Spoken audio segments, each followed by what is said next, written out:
Time is now 6:03, and I will call to order this hybrid public meeting. It is February 7th, 2024. My name is Julie Bond, and I'm the Chair of the Historic Preservation Commission.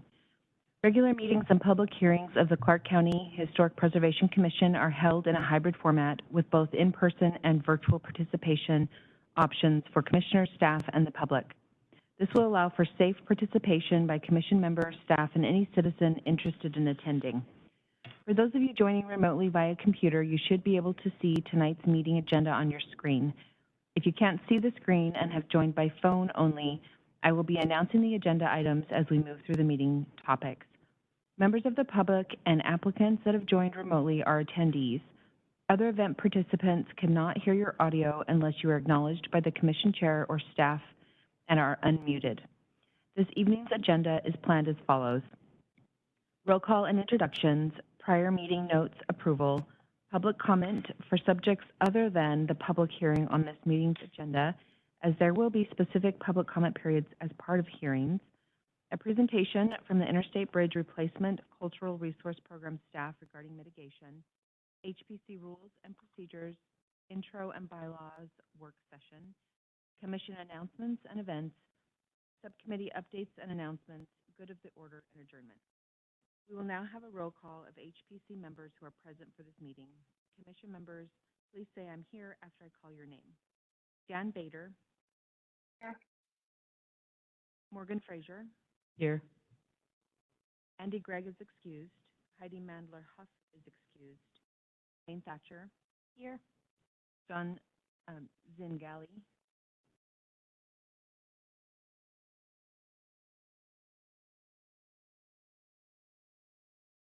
John Zingali.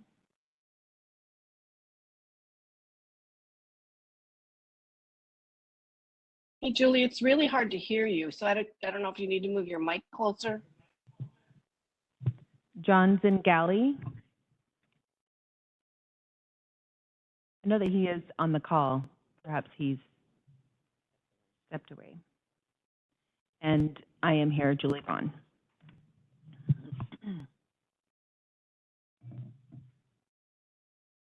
First item on the agenda is our meeting notes approval. Does anyone have any comments on the draft January 3rd meeting notes? I have one comment. I was reading over the minutes, and when I was reading over the minutes, and it was talking about members present and then members absent, and then it was saying who was remote, and then it has a box for guests. But we didn't have any guests in the room, so maybe we could put when Holly is here virtually, that she's here virtually, so that we can distinguish between when she's here in person. Thank you. Any other comments? Okay, hearing none, I will take a motion for approval of the January 3rd meeting notes. I will make a motion to accept the January meeting notes with the amendment. I will second this motion. All those in favor say aye. Aye. Aye. Aye. Any opposed? Hearing none, the motion passes. We will now take public comment on any items outside of public hearing items. We will begin with attendees in the room, and there are none. We will now take public comment from online attendees. Susan, can you please read the instructions? If you are using a computer or the WebEx application on a tablet or smartphone, if you would like to make a comment, please raise your virtual hand. There are instructions on the screen on how to do this. Typically, the hand icon is located towards the bottom of your screen, but you may need to click on the icon that looks like a circle with 3 dots in order to see the raise hand option. For anyone on the telephone audio only option, please dial *3 on your phone's number panel to raise your hand. Staff will be able to see hands once they are raised and will request to unmute you one at a time. And Holly has her hand raised. Holly, you should be able to unmute yourself. Thank you. And good evening, commissioners, staff, and guests. This is Holly Chamberlain from the Historic Trust. with some updates for you this evening. Occupancy continues to be high at Providence Academy, with the recent average at about 90%. 4 unit turnovers are in progress, and those spaces will be on the market soon. New chairs are being purchased for Providence Hall. The old chairs will be donated to Habitat for Humanity. An analysis of event rentals at the Academy has shown that weddings provide about 95% of the revenue. Word of mouth publicity and positive online reviews have had a strong influence. The annual fire system and alarm monitoring inspections have been completed. The Trust donated several historic photographs to Providence Archives this past January. As their staff time allows, they will be made available to the general public online. Recent ice, snow, and wind brought down one tree and many branches at the Historic Reserve, but did relatively little damage overall. The preservation crew did an excellent job of snow and ice removal for the tenants. Storm cleanup has been completed. Open houses for available units have been proving successful in attracting new tenants to Officers Row and environs, and commercial and residential occupancy is averaging around 90%. The open houses provide potential tenants with historical information as well as leasing specifics. 2 turnovers are in progress, and those units will be available for rental soon. The Trust presented guiding principles for IBR mitigation to the Cultural Resources Stakeholder Group and consultants. In partnership with the NAACP Vancouver branch, the Trust is presenting a Humanities Washington program by Luther Adams, Free Man of Color, entitled A Space for Black History, tomorrow on February 8th. This free program begins at 6 p.m. at the Red Cross Building, 605 Barnes Street, Vancouver. Nominations for the 2024 General George C. Marshall Leadership Awards are due no later than this Friday, February 9th. The annual awards are presented to a local community leader under age 35 and to a high school senior. Nomination forms can be found at www.thehistorictrust.org. The first presentation of the 2024 Vancouver Barracks Military Association Lecture Series is George Washington and His Legacy. The program is set for Thursday, February 22nd, George Washington's 292nd birthday, at 6:30 p.m. at the Howard House, 750 Anderson Street. The speaker is retired local history teacher, author, and Marine Corps Reserve combat veteran Jeff Dacus. Dacus's new book on Washington, Perceptions of Battle, is due out in May. Trust President and CEO Temple Lenz has joined the board of the Washington Trust for Historic Preservation and is serving on the Public Policy Committee. Thank you. Thank you, Holly. Are there any other public comments online? I do not see any other raised hands. Okay. This concludes the general public comment portion of this meeting. We will now move to new business. The first item is a presentation on mitigation from the Interstate Bridge Replacement Cultural Resource Program. Haley Reff is the program manager for this project and will lead the discussion. Is she online? Okay. I'm here. Are you able to hear me okay? Yes, we can hear you. Excellent, thank you. And perfect, yeah, there's the slides. Great, so thanks so much for having the IBR program back. As we discussed last time when we came to provide a presentation to you, we wanted to follow up with a little bit more detail about effects to the cultural resources that have been identified within the area of potential effect. And to talk to you a little bit about mitigation, which is an ongoing conversation as part of our overall programmatic agreement process within the planning stages of the program.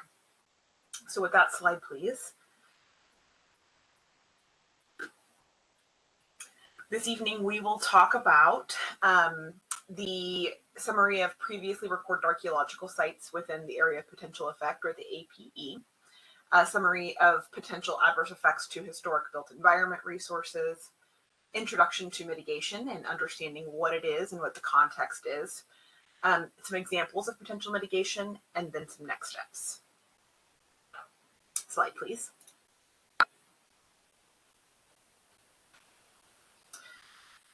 So there are the area of potential effect, or the APE, contains 15 previously recorded archaeological sites, all of which are located on the Washington portion of the program area. 14 of those are listed, are eligible for listing in the National Register of Historic Places, and 1 is unevaluated. It should be noted that archaeological investigations are not complete. Our Section 106 programmatic agreement will establish a protocol for phased identification. And here on the right, you're seeing our APE map, or that area of potential effect. Slide, please. Same map again. 12 of the 15 previously recorded archaeological sites in the APE are located within the modified locally preferred alternative. These sites have the potential to be impacted by construction-related physical ground disturbance during the program construction. Slide, please. So here's a detailed breakdown of the preliminary eligibility evaluation of archaeological sites in the APE with the potential for adverse effects. So again, here, all of these are on the Washington side and have a little bit of detail about what we know. Again, archaeological analysis is ongoing and will be included in that programmatic agreement. Excellent. Thank you. Slide, please. Yeah. So moving on to the built environment, here's a summary of potential adverse effects to historic built environment resources. So the modified locally preferred alternative would result in adverse effects to 13 historic built environment resources, including 7 properties in Washington, 4 properties in Oregon, and 2 interstate properties. Slide, please. Next, you'll see a breakdown, a detailed table of each of those resources. So again, as noted, some in Oregon and Washington in this case, and then some that are interstate, and that's the bridges themselves, the north and southbound respectively. In Washington, we have the bridge substation, the Normandy Apartments, and then the larger Vancouver National Historic Site and Historic Reserve District kind of unit as a singular, but then broken down by resource there. It should also be noted that all of these summaries of the findings of these impacts to these resources are located within our findings of effects. And we've just released our final ones to the consulting parties. Should be available either today or tomorrow. Alrighty, and slide, please. So moving into an introduction to Section 106 mitigation, we wanted to sort of set the stage for where the conversation goes next and kind of what the mitigation is and how we talk about that and think about what those mitigation elements should be as we proceed with development of our programmatic agreement. And a big role that you all play as a consulting party is providing input as to what sort of mitigation might be appropriate for these adverse effects. So as is noted here on the slide, it's the policy of the administration that measures necessary to mitigate adverse impacts be incorporated into the action. Measures necessary to mitigate adverse impacts are eligible for federal funding when the administration determines that, firstly, the impacts for which the mitigation is proposed actually result from the administration action, and 2, the proposed mitigation represents a reasonable public expenditure after considering the impacts of the action and the benefits of the proposed mitigation measures. In making this determination, the administration will consider, among other factors, the extent to which the proposed measures would assist in complying with a federal statute, executive order, or administration regulation or policy. So to break that down a little bit further, slide please. Some considerations as we start talking about mitigation broadly is that mitigation is a way to remedy, offset, or compensate for an adverse effect. The regulations do not prescribe specific mitigation measures. Rather, they allow the federal agency and the consulting parties, you, to negotiate appropriate measures on a case-by-case basis. In order to be appropriate, the negotiated and agreed to mitigation measures should bear a reasonable relationship to the undertaking's adverse effects, or more generally, the types of adverse effects or type of historic properties at issue. So that's from the Advisory Council on Historic Preservation, or often referred to as the ACHP.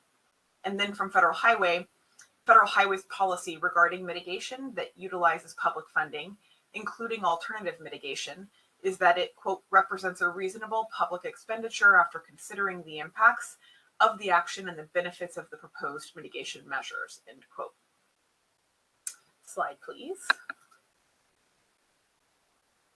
So to summarize all of that together, the key issues in determining appropriate resolution of adverse effects for the Interstate Bridge Program include what is in the public interest, what are the benefits to or concerns of the Section 106 consulting parties, those they represent, and those who ascribe importance and value to the property. If the proposed mitigation is designed to advance our knowledge about the past, how will this knowledge be provided to the public, to schools, to tribes or NHOs, and to professionals? Will the proposed mitigation enhance the preservation and management of listed or eligible historic properties in the region? And is the proposed mitigation commensurate with effects to the property? So those are kind of the questions that we're looking to ask as we talk about mitigation measures that we propose for the impacts to the cultural resources that have been identified. So slide, please, moving forward, talking about some potential mitigation and some examples that we've seen in other projects that have been successful. So none of these are specific to the effects or the resources necessarily that have been identified here, but step through some options to kind of help give you a sense of other mitigation actions that have been utilized in other situations in case it is helpful for making suggestions here within the IBR program area. So we'll step through a range of activities such as program design considerations, data recovery, historic resource rehabilitation, relocation, reuse, and salvage, historic built environment documentation, public education and interpretation, and archaeology and historic preservation field schools. Again, no mitigation has yet been decided and we're in the discussion phase. So these are just general ideas for inspiration. Slide, please. I will move through these slides relatively quickly, though I recognize there is a lot of content. These slides are intended for you to digest at your own pace and not on your own time. And I know that you'll have access to this material. So certainly stop me if you have a question, but otherwise we'll move pretty quickly through the material so that you can digest it on your own time. So some examples here broadly of historic built environment documentation that range a variety of technology from full format photography, which is very low tech, to full laser scanning, high definition laser scanning on the high end. Slide, please. The examples we've seen of public education and interpretation. We've seen welcome centers for example, this one in particular is the Alaskan Way Viaduct Replacement Program. In that case, WashDOT funded a temporary public information center in Seattle's Pioneer Square neighborhood. There's online pamphlets and software such as ArcGIS and Story Maps, HistoryLink.org essays. There are options for oral history interviews, different various museum exhibitions and displays, curriculum plans, public lecture series, etc. Lots of options in that arena. Slide, please. We've also seen some program design considerations that have been successful in reflecting cultural significance. So this is a specific example in Glenwood, Iowa, that worked with several local Indigenous artists and included a lot of art and then landscape understanding for the visitor. So this is a really comprehensive and really, I think, advanced design that has been done at this rest area that I recommend checking out a little bit further. Slide, please. There's also options like planting plans that incorporate species of traditional significance. So here you're looking at the planning palette for the Foster Island undercrossing at the SR 520 Bridge Replacement Project in Seattle, and it features native species of traditional importance to Indigenous peoples. Slide, please.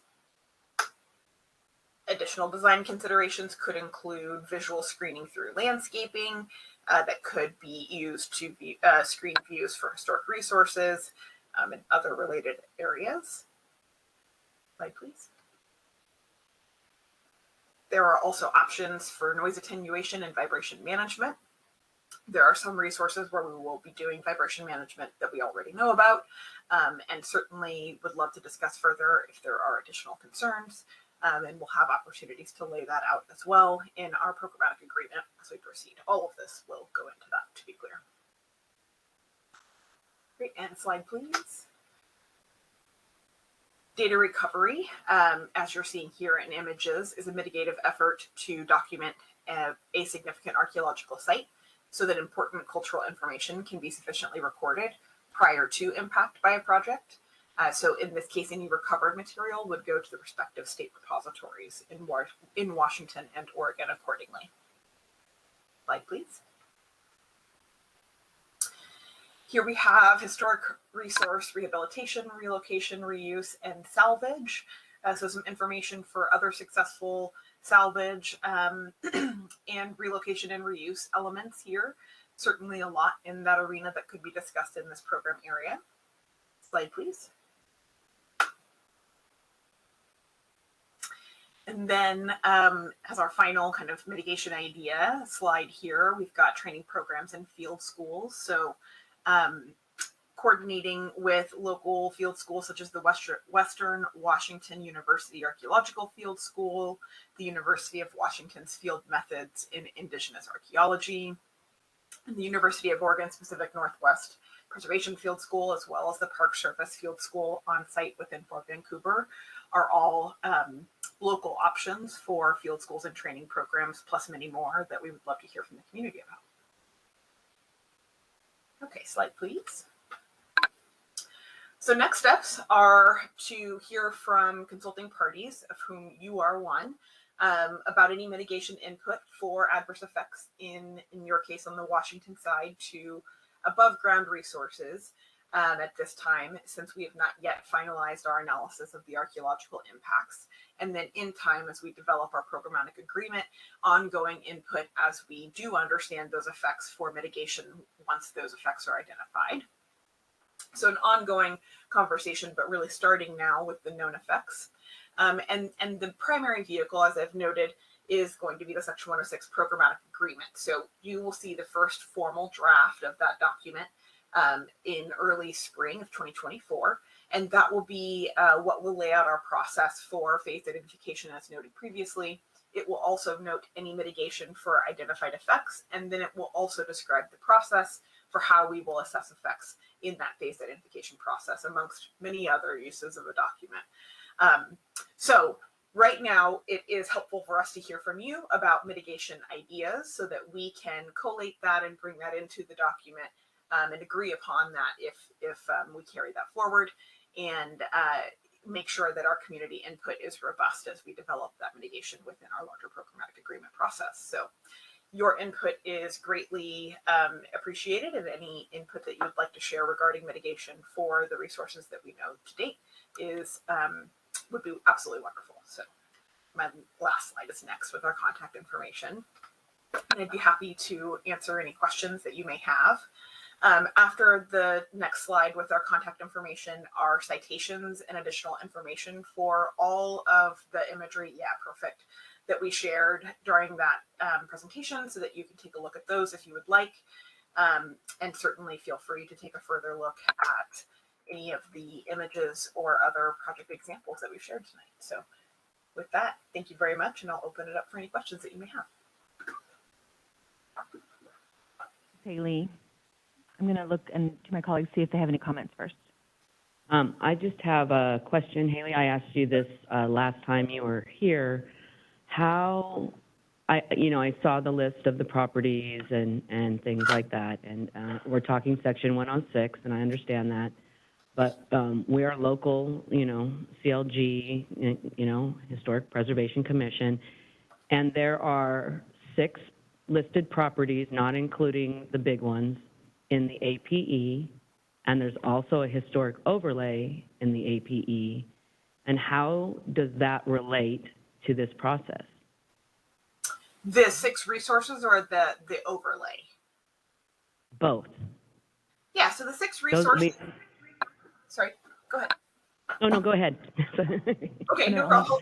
There's a little bit of a delay there. My apologies. So with the overlay, well, really with the APE, what we're looking at, as you noted through the Section 106 lens, are the resources directly located within the area of potential effect, right? Outside of that, then our identification level of effort is much lower or non-existent, depending on the type of resource that we're dealing with above or below ground. And so, you know, the overlays extending outside of the APE are not really within our analysis purview, because that's a much larger scenario. Unless there's like an historic district or something like that, then we're not looking at that larger kind of conglomerate resource in the same lens that we would from a Section 106 perspective as those resources within the APE. Whereas the 6 resources within the APE are, you know, as I'm sure you are aware, assessed for their eligibility and then for the effects. And as we kind of included in the table earlier in the slide presentation, we do have some of adverse effects in Washington, and that includes the Normandy Apartments, the Bridge Substation, and then the related units kind of to the larger park, National Park and Historic Reserve vicinity. And so those are the ones where we're looking at understanding input for mitigation for those adverse effects, and what might be appropriate. And so those that are kind of within the Clark County purview on the Washington side we're very interested in your input on the mitigation for those affected resources. Hopefully that answered your question a little bit. We can certainly. No, it didn't, Haley. It didn't. This is the same question I asked last time. So, as the Clark County Historic Preservation Commission, we have jurisdiction over the overlay district and over those 6 properties that are not listed in your table because they're not listed at the federal level. But that's our purview. That's where we're looking at the effects of your project on our resources. Also, in addition to what you've identified for the federal project. So maybe does that make sense? It does, and maybe I think the key piece of information that I might be missing now is which 6 resources are you referring to that we have not evaluated but that are within the APE? So have you looked at the Clark County Historic Register? Yes, we have. So within the APE, what we did first was our baseline analysis, where we tallied up all identified resources within the APE that are above ground. So anything that was built on or before 1982 is our year for research for buildings built. We looked at it.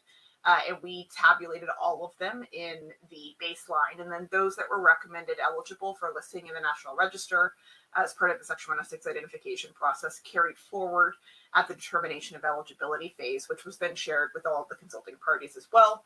And then the effects were analyzed if those properties were both eligible and then would have an effect. And so all resources within the APE that were built after 1982 have been evaluated for this program. We did not look at resources that are on the local register. Yeah, I understand that, and you probably looked at way more. But we're only interested in those 6. Sure. Because they are listed on our register, and so if there's going to be any adverse effects at all to them, whether they're listed on the National Register, or even if you've determined them eligible or potentially eligible, that is still an adverse effect for us in our local register. Does that make sense? And so I'm just really concerned about those particular 6 properties. And I am also interested in the mitigation around Providence Academy, because that is the only overlay that overlaps with your APE. And that is our purview as commissioners. Sure, yeah, I appreciate that feedback. So to be clear, at the Academy, the finding of effect is that there is a no adverse effect for that property that has been concurred with at the state level with the Department of Archaeology and Historic Preservation. And so we're not discussing specific mitigation for the Academy site because there isn't an adverse effect to mitigate for. And so that is, again, archaeology is ongoing, and so we do anticipate that there could be some subterranean impacts to the property, but we don't have enough design to understand what that would look like yet. So that is the type of action that we would put into the programmatic agreement to be able to do that base identification after NEPA has closed out. And so that's a future investigation and a future analysis of effects, and then a future mitigation conversation that would come, for which the process would be established in the programmatic agreement. So that's why we're not asking for, that's why the Academy property is not listed in the potential adverse effects, because that adverse effect finding was a no adverse effect. Right, and I'm not necessarily talking about an adverse effect to the property. I'm talking about an adverse effect to the historic overlay. It's like a district. I think without an adverse effect to the property, then we're not able to assess an adverse effect to the larger resource, because there isn't an adverse effect to the resource. I guess I'll just have to keep asking more questions, because according to Clark, and this, I know this is a federal project and everything gets a little, mishy-mashy, so I appreciate everything that you've done. I guess we're a little confused is that if there's any effect at all to any of these resources, people are supposed to come to us and get a certificate of appropriateness before anything happens. Mm-hmm. And so I'm a little confused in the process how we are involved besides the mitigation for these properties that you listed that aren't the 6, that might have view shed changes or seismic issues. I don't know. Well, so let me do this then as our follow-up. Why don't we, our team will go back and find all of the properties that are in the APE and that are under the purview through either an overlay or the local register. And then we'll make sure to share the documentation with you for the findings of effects for each of those properties, so that you can step through the analysis of each of those resources and feel assured that the finding of no adverse effect is appropriate as part of that. That'd be wonderful. That would be great. Oh my gosh, that'd be so wonderful. Yeah, we need that. Thank you. Yep. Thank you so much. Yeah, so we've shared all of the findings of effects, but I recognize that there are a lot of them. And so what we'll do is we'll pull out the ones that are specific to Clark County jurisdiction, and then I'll send those over to staff through via BART, so that you guys can get that distribution. And then that way. Thank you so much. Yeah, beeline to the resources that you're sort of that are under your purview. And then I think upon reading that and taking a look at those effects analysis, if you're feeling like there's some concerns, we're in a comment period on the effects analysis, so please let us know, and let's make sure to talk about any concerns that you might have there about effects, and then we can kind of take that into the larger conversation as well. Perfect. Thank you so much. Absolutely. I'll leave it to other people who probably have other questions. No problem, but I'm glad you arrived at the destination there. So thanks so much for your help in getting there. Okay, it looks like in the room, I may have some questions, but before I ask, I'm going to see if anyone on the phone has any questions. We have 2 commissioners on the phone who may wish to ask something. If so, if not, would you shake your head no? Okay. I can't see John anymore. No, I do not. Okay. Thank you, John. Okay, Sorry, so my question, my connection's a little unstable, so I'm off video at the moment, but I can still hear you. Okay, thank you. So my question, Haley, is, you're asking us for comment on mitigation. It's really hard to know. It's really hard to know until we know what's happening. Are the buildings being demolished? Are the view sheds simply being impacted? It's hard to know what types of mitigation to even comment on or provide input to without knowing what is actually happening specifically. So, yeah, I looked at that list of properties, but it still also seemed very, very high level. I really wasn't able to kind of understand what's happening in order to provide feedback. Yeah, so in last October, November, we shared the full format of the findings of effects with all of the analysis for all of the properties that detail, each property has, let's say, no less than 15 pages of analysis for what the impact, the adverse or no effect is. And then we are submitting those again with modifications that have been made based on consulting party feedback over the last several months. And those actually should either go out, they technically went to the state levels yesterday and today, and should be available for consulting parties tomorrow. And so then we'll be accepting feedback on those findings of effects as well, their final versions, but your feedback is still welcome. But those do break down that table that you saw earlier with the high level analysis. As I noted, those are just a very brief summary of those much larger analysis documents that break down each property resource by resource, what the impact would be. So we're just trying to kind of tabulate it for the discussion's sake, but we do have a very deep pool of data that is supporting that very high level summary. Okay, I'm going to ask Bart to scroll back to the earlier slides. There's one section that I felt like it was very vague for me, and so it's hard for me to know quite what was happening. Yeah, just keep on going until it gives that chart of the various impacts. Yeah, the tables. There's two tables. Yeah, this one here. Yeah, that one. This one here. Yeah. So the one that I was most interested in understanding was the historic reserve. There's the hospital that I have. My office is actually potentially also impacted by this project, but I don't see it on here, and it is, I guess, by your criteria, would be considered a historic building eligible. There are things on our property that are on the National Register. I don't see anything on here. And then just north of us is the hospital right next to I-5. And so just looking at this, it would seem that none of that is going to be impacted. But because it's all grouped together as a National Reserve, it's hard for me to know, are those buildings going to be impacted? And if so, in what way? Yeah, so does that make sense? Yeah, absolutely. So that's all. It sounds like, okay, as I say, it sounds like you have the information.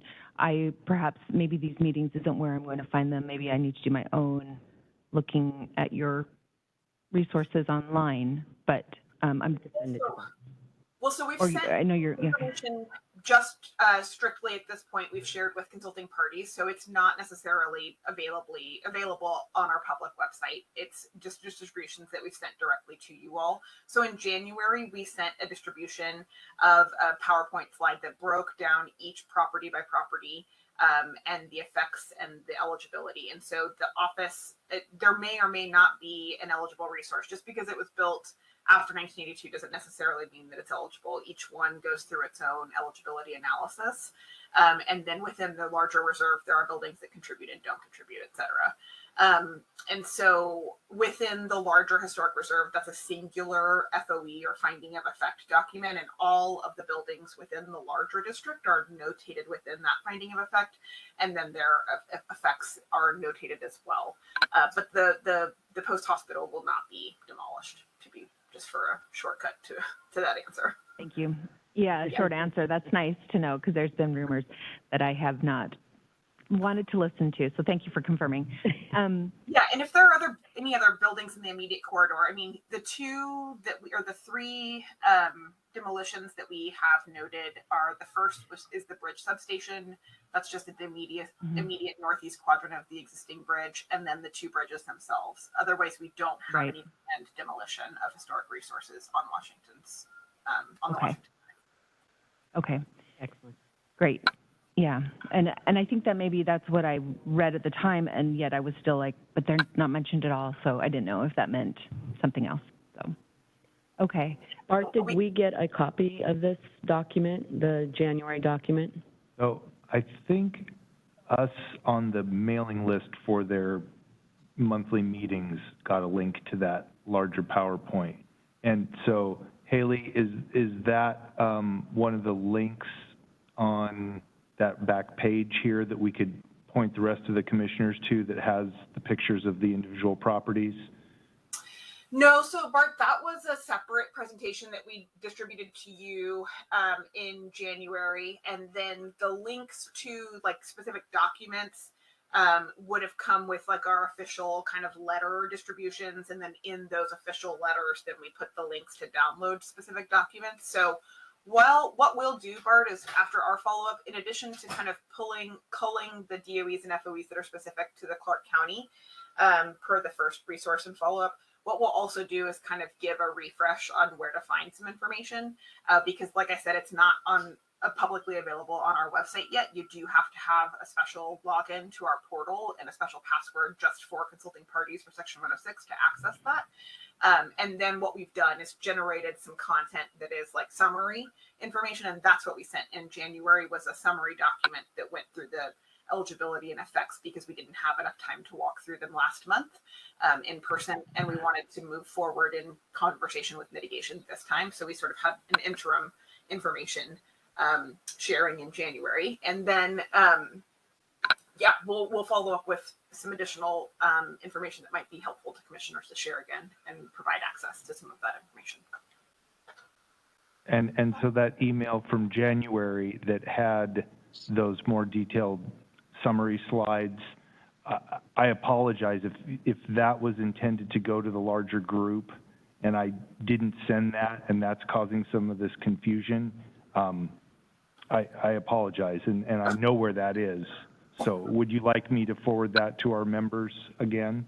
Yes, I think that would be great from our end, if that's possible.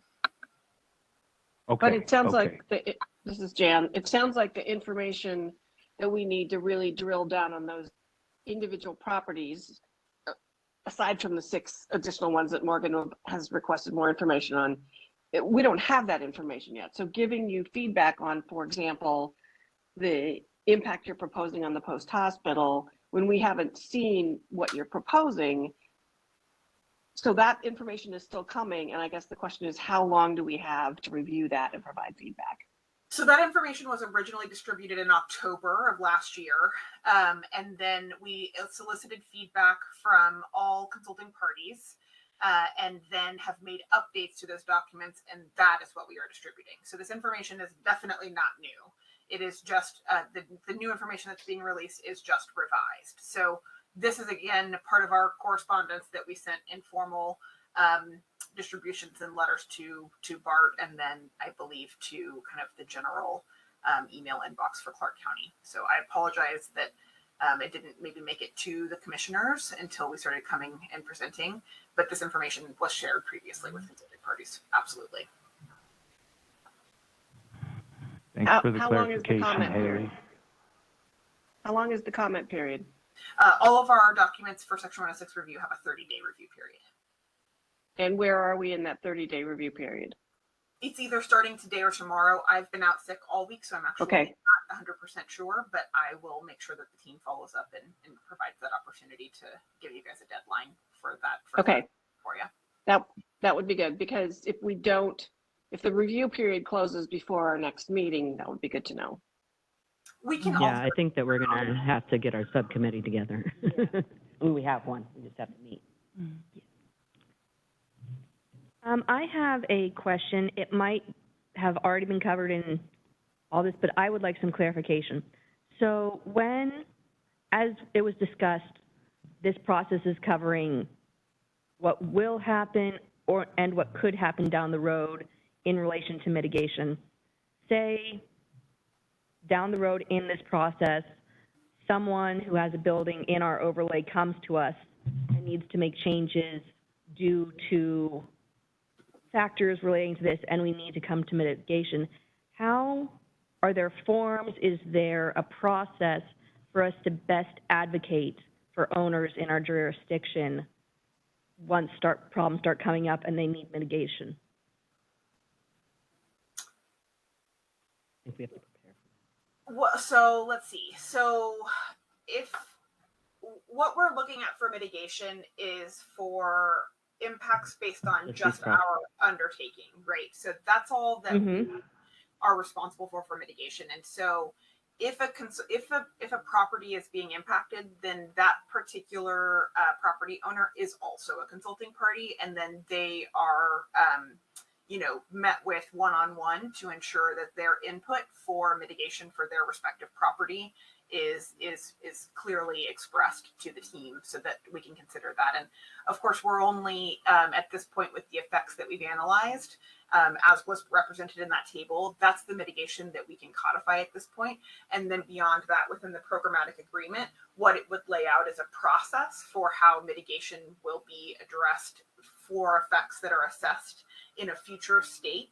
And then that process is what will carry through the rest of the environmental process now. So until we have a better understanding, like for example, we're at 5% design. So as we take on a component of the larger program, which is 5 miles long, then we'll drill into the design further there and then have a better understanding of the resources, the design impacts, et cetera.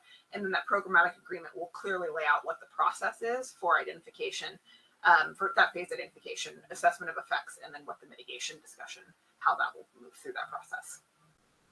Okay, so circling back on that, as Commissioner Frazier has come prepared with there were 6. I could just tell us this now. Yeah.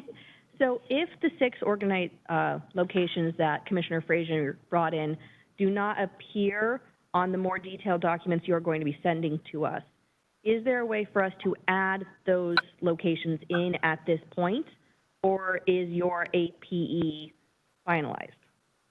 Our APE, well, we just sent out an amendment actually to the APE to all the consulting parties. And so that was, I believe, last month, and Bart should have a copy of that distribution. But what we should probably do is check the step prior to the determinations of eligibility, and that's the baseline.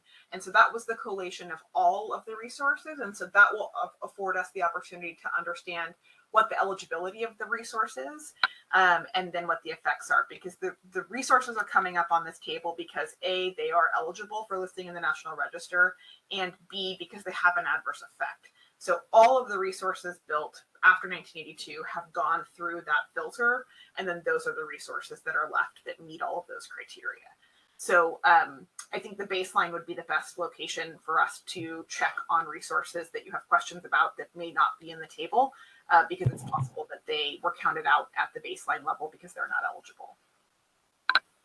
And so that, again, just to be clear, was a process that was conducted in early 2023 and was also shared with all of the consulting parties for feedback. Thank you for that. Okay, so we've talked about a lot of different things. I'm trying to summarize just some of the takeaways in terms of what we're yet to receive. So it sounds like you will be able to put together, go back to your documentation, all the research you've already done, and extract those sites that Morgan just mentioned that are under our purview that didn't make that chart. So then we can provide comment and also then have more of a dialogue with you about the impacts and any kind of mitigation that we may need to be involved in. Yep. And then the other part is the piece that sounds like we haven't seen yet, but that Bart has, I believe, or are you to send it to him? All information has been shared. If he has, we can resend information. Okay, so we'll get that, and that covers more of the details of some of the things that we haven't been completely clear on in this meeting, and that should help us to understand more in depth what we're looking for.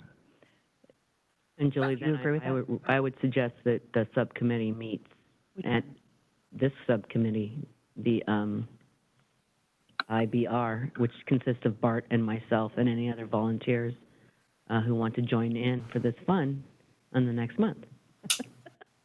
Yes. Okay. Well, let's make that formal at the end. Yes. Go ahead. Can I ask one more question? Jen. So,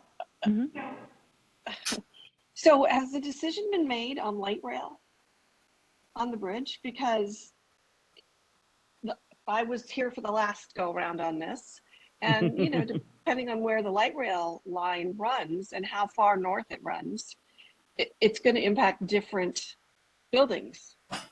So the last I hadn't heard that the decision had been made light rail versus BRT.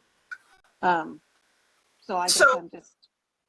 I am not the best person from our program to speak to engineering design. I just manage the cultural resources team.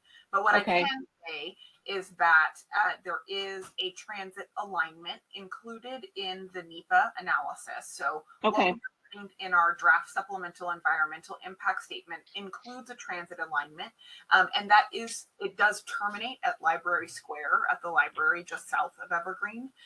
Okay. And it follows the interstate alignment across the bridge, and as it comes into Washington, we've hugged them into the same exact corridor. So the adverse effect actually to Normandy Apartment is because of the transit alignment. So it's going to Jan, included. when I was speaking with Mayor Ann, this last go around, if you looked, there were 3 different proposals. All of them included light rail. So there was no option to not include light rail on this last go around.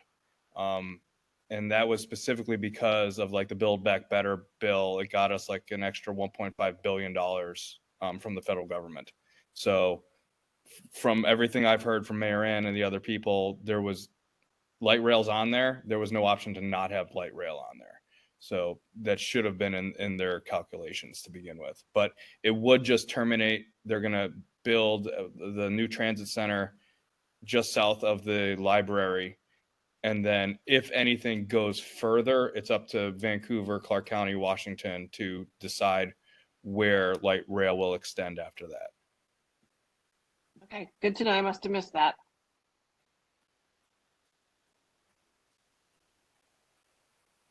Okay, so I think we have some work on our end. We look forward to receiving those items from you. And we only have a 30-day period for comment, and that includes our mitigation input specifically? No, so what we are, just to further clarify, so what we are about to distribute are the same documents that we distributed last October, but with revisions based on the consulting party feedback that we did receive. And then these are the final ones that are being submitted. Many of the initial documents that we submitted back in October have already been concurred with at the state level by the Oregon SHPO and then Washington DAB. And so these will wrap up kind of the final documents that we need to submit, and that distribution will go out to consulting parties. We'll get you that login tomorrow. So that's a fresh. Okay, pause. Sorry, hold on. So in that case, for those, we really can't provide comments. That's the final documents. It's more for our information. You are very welcome to provide comment. We have, we've already reached a concurrence point with the state level, at the state level. So it's unlikely that, it would make a demonstrable change. But I think if there's something that we really need to consider, then there's absolutely room for consideration of input. We do want to hear your input. It would not be a waste of your time to provide it if you had concerns. Okay, thank you. Sorry to interrupt you. So go ahead with the next part you were going to say. Yeah, absolutely. So that distribution will come tomorrow, and that does have 30 days to provide that comment. But again, if you all let me know that you need an extra week because you need to meet as a committee and submit formal comment, like we can work together and sort something out. That's no problem. We'll make sure that you have the opportunity to comment. So don't stress too much about the exact 30 days. We'll get you there. Thank you. Absolutely. And then for mitigation, that does not have a specific deadline right now. We're trying to get in front of it as much as we can. So we recognize that we're kind of fitting this in really quick after talking about effects. And it's because we just want to make sure that we have the most time possible to talk about it before we have to execute the programmatic agreement, which is scheduled for the end of this year. So that's going to come and go really quick. And so we want to just be conversating as early as we can about mitigation. And so basically, as soon as we could procedurally, we started. So what that will look like is kind of in late spring, we are going to share our first draft of our programmatic agreement for you all to take a look at and review. That is a meaty document, just as an early heads up. It is thick, and last year, it might be helpful as like by way of catch up, we did share a draft outline, an annotated outline, if you will. We called it a concept draft. And that kind of had the nuts and bolts of what the agreement would include. And then this next version is like our first legal language formal draft that is like, okay, we kind of got all the big pieces. Now, how does this feel? So this is where we're starting to put mitigation measures into conversation and starting to put them in writing. But we realistically have, the bulk of this year to negotiate that document and the larger mitigation conversation, just again, for the effects that we already know about. future phased identification effects would be part of the process down the line that would be included in the document to assure everybody that that process will be met as we proceed. Okay. And so the one we're going to see tomorrow will be the one that will really help us understand what actions are being taken so we know what types of mitigation to propose. Okay. Precisely. Yep. Great. All right. Thank you. And yeah, thank you very much. I think this was really eye-opening for many of us, and we appreciate the time you took to meet with us. We still look forward to those, that document you promised. Don't want to forget that. But yeah, we'll get together and be on top of this particular piece. So thank you. And if you have any questions that come up across the next few weeks, don't hesitate to get them our way, and we're happy to help with whatever we can to follow up. If you have, like I said, any questions or any other information that would be helpful, don't hesitate to let us know, and we're really happy to get you what you need. Okay, thank you. Any other comments from the commission before we move to our next subject?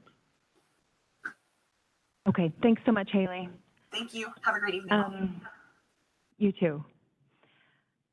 Okay, we will now move to the next item on our agenda, which is discussing the proposed changes to the HPC rules and procedures, introductions and bylaws section. Bart will facilitate this discussion.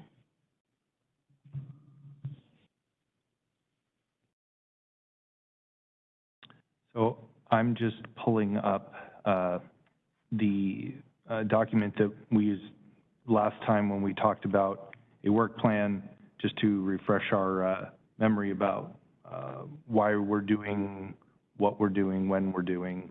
And we spoke about giving the members an extra month to look at things in this first section.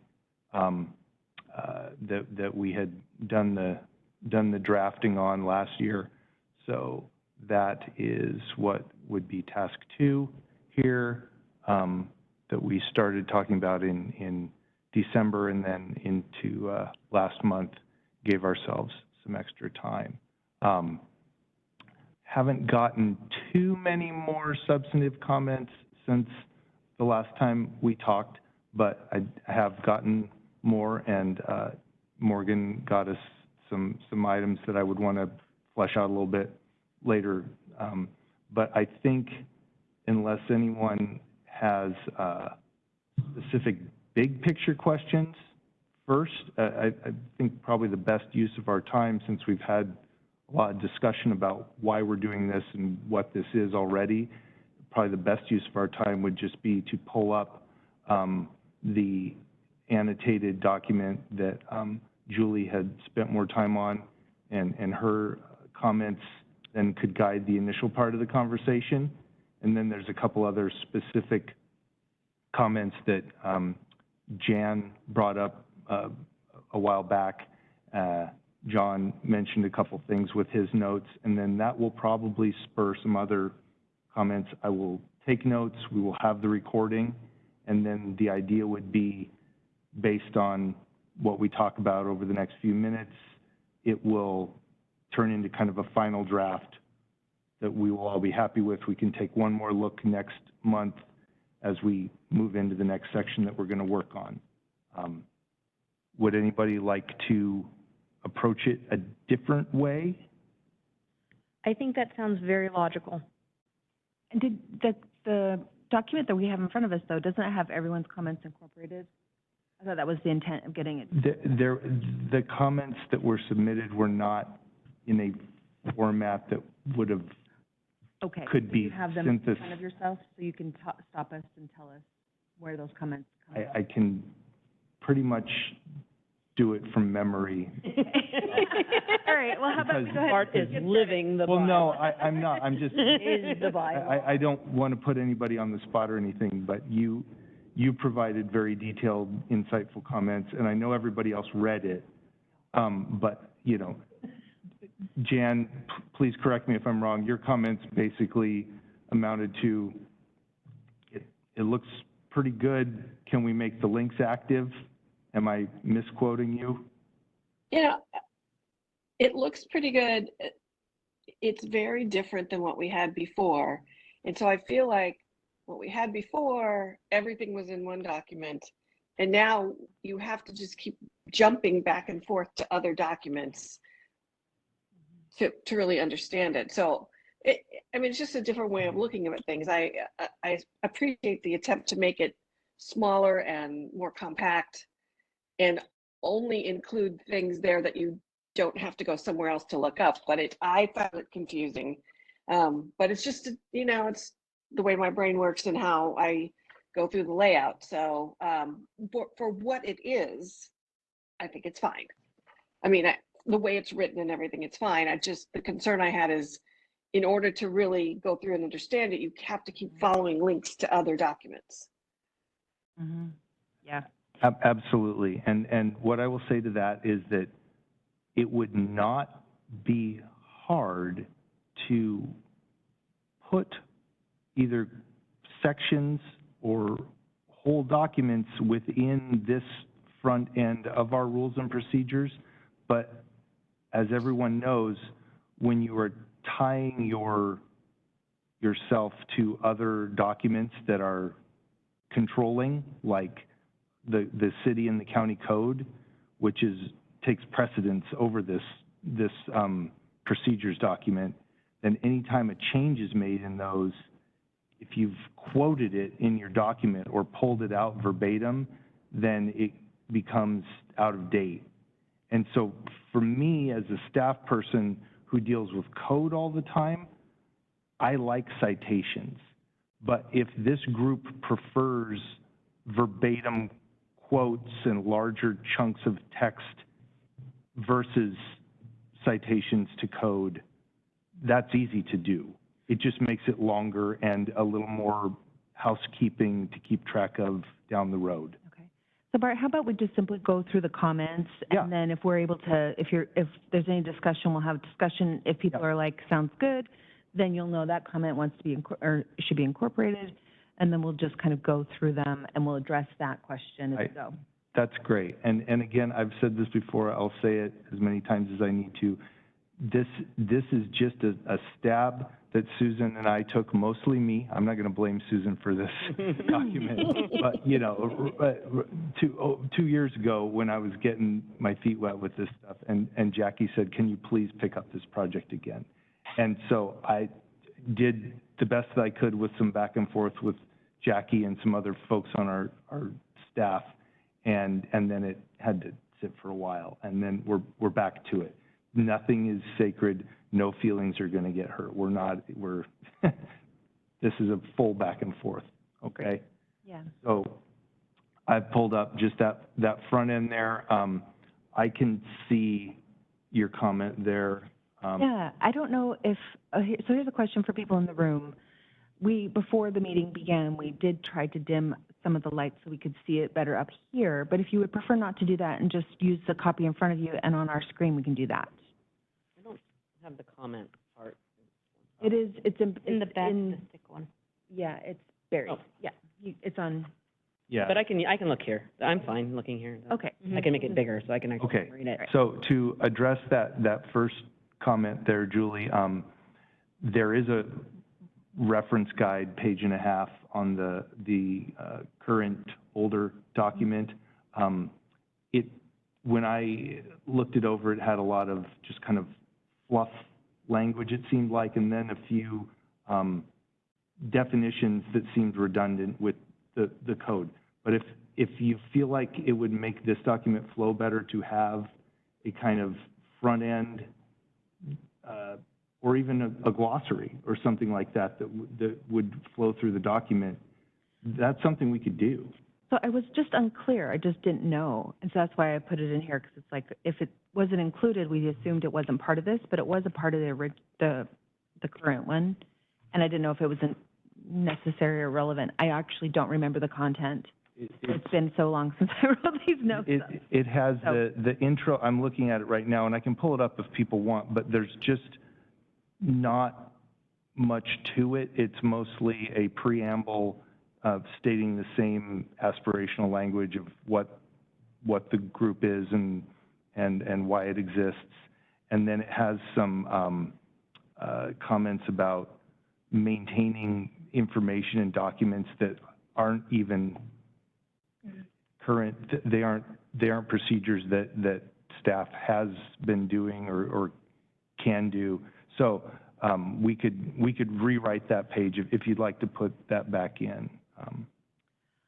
I don't know about that. I think it's up to the commission. So maybe we don't bother, and then if people want to independently look at that reference guide and then come back if they feel strongly about keeping it. I mean, it has One things proposal? about us keeping our forms updated and kind of just real housekeeping things that it seemed an odd place to have that kind of Okay. guidance for staff. I'm not trying to get out of doing anything. It just seemed like kind of not real useful language. Okay, great. So we can scratch that. And then I believe that the next two comments are about linking. Going back to Jan's point, it's very difficult to know what we are, it's very important information. So I agree with you, it's best to go to the source so you're not updating multiple documents. You don't know which document has been updated with the most relevant. But we need it linked as a minimum, I think, because otherwise because it actually tells us what we need to know in that code. And if it's not going to be here, we need to be able to get to it easily and quickly. Yeah, and so I'm going to say my opinion, and Susan and Jason can jump in if they have a different opinion. First off, putting hot links into this as a digital document, that's easy. That's not a problem. Our links are in the code. That they're only not in this because this was just a draft Word document. So that part's easy. And again, back to what we were just talking about, it's really just a stylistic choice whether you insert actual code citations into a document versus citing it. And I will defer to this group whether it's confusing to do it that way versus I'm just so used to having multiple documents up when I'm researching things and answering code questions that it didn't seem like a problem to me, but I realize that that's a little presumptuous, I guess. Okay, so I guess question to the group. I'm open. Okay with having links? I'm good with having links. So academically, like when you're reading a research paper, it's very common to pull up multiple tabs. However, I think we're trying to make this most user-friendly to newer commissioners, individuals of the public who are looking to become commissioners, things like that. And in modern day online searches, you're like, oh, what is XYZ? And you just click on it and it pops up your other link to that information. Wiki, for an example. So I think for the next generations coming up in our tracks, having them linked is a very thoughtful consideration. One thing that just came to mind as Elaine was talking is rather than sticking all the text of the county historic code and the city historic code into the front end of this document, they could be referenced as appendixes or something to this document. So you could still have a binder with it all in one place as a guide, but not have it all in this front end. I don't know. I don't know if we need to do that, though. I think if a link accomplishes what we're intending to do, a link is just fine, because, like you said, we want to avoid inaccurate information, and by linking it to the source, when that source is updated, so will this document automatically. But if we put it in as an appendix, then that appendix is going to need to be updated. So I think keep it simple, add a link, and then it'll take us to the source. And if there was, I envision this document being used either at someone's desk when they're trying to answer a question, whether it's a commissioner or us. Hardly ever would the public be needing this document very often, but maybe sometimes. Or in real time, if we had to answer a question during a meeting when we were doing a procedural question, and in which case we would have all of that in front of us to jump around anyway.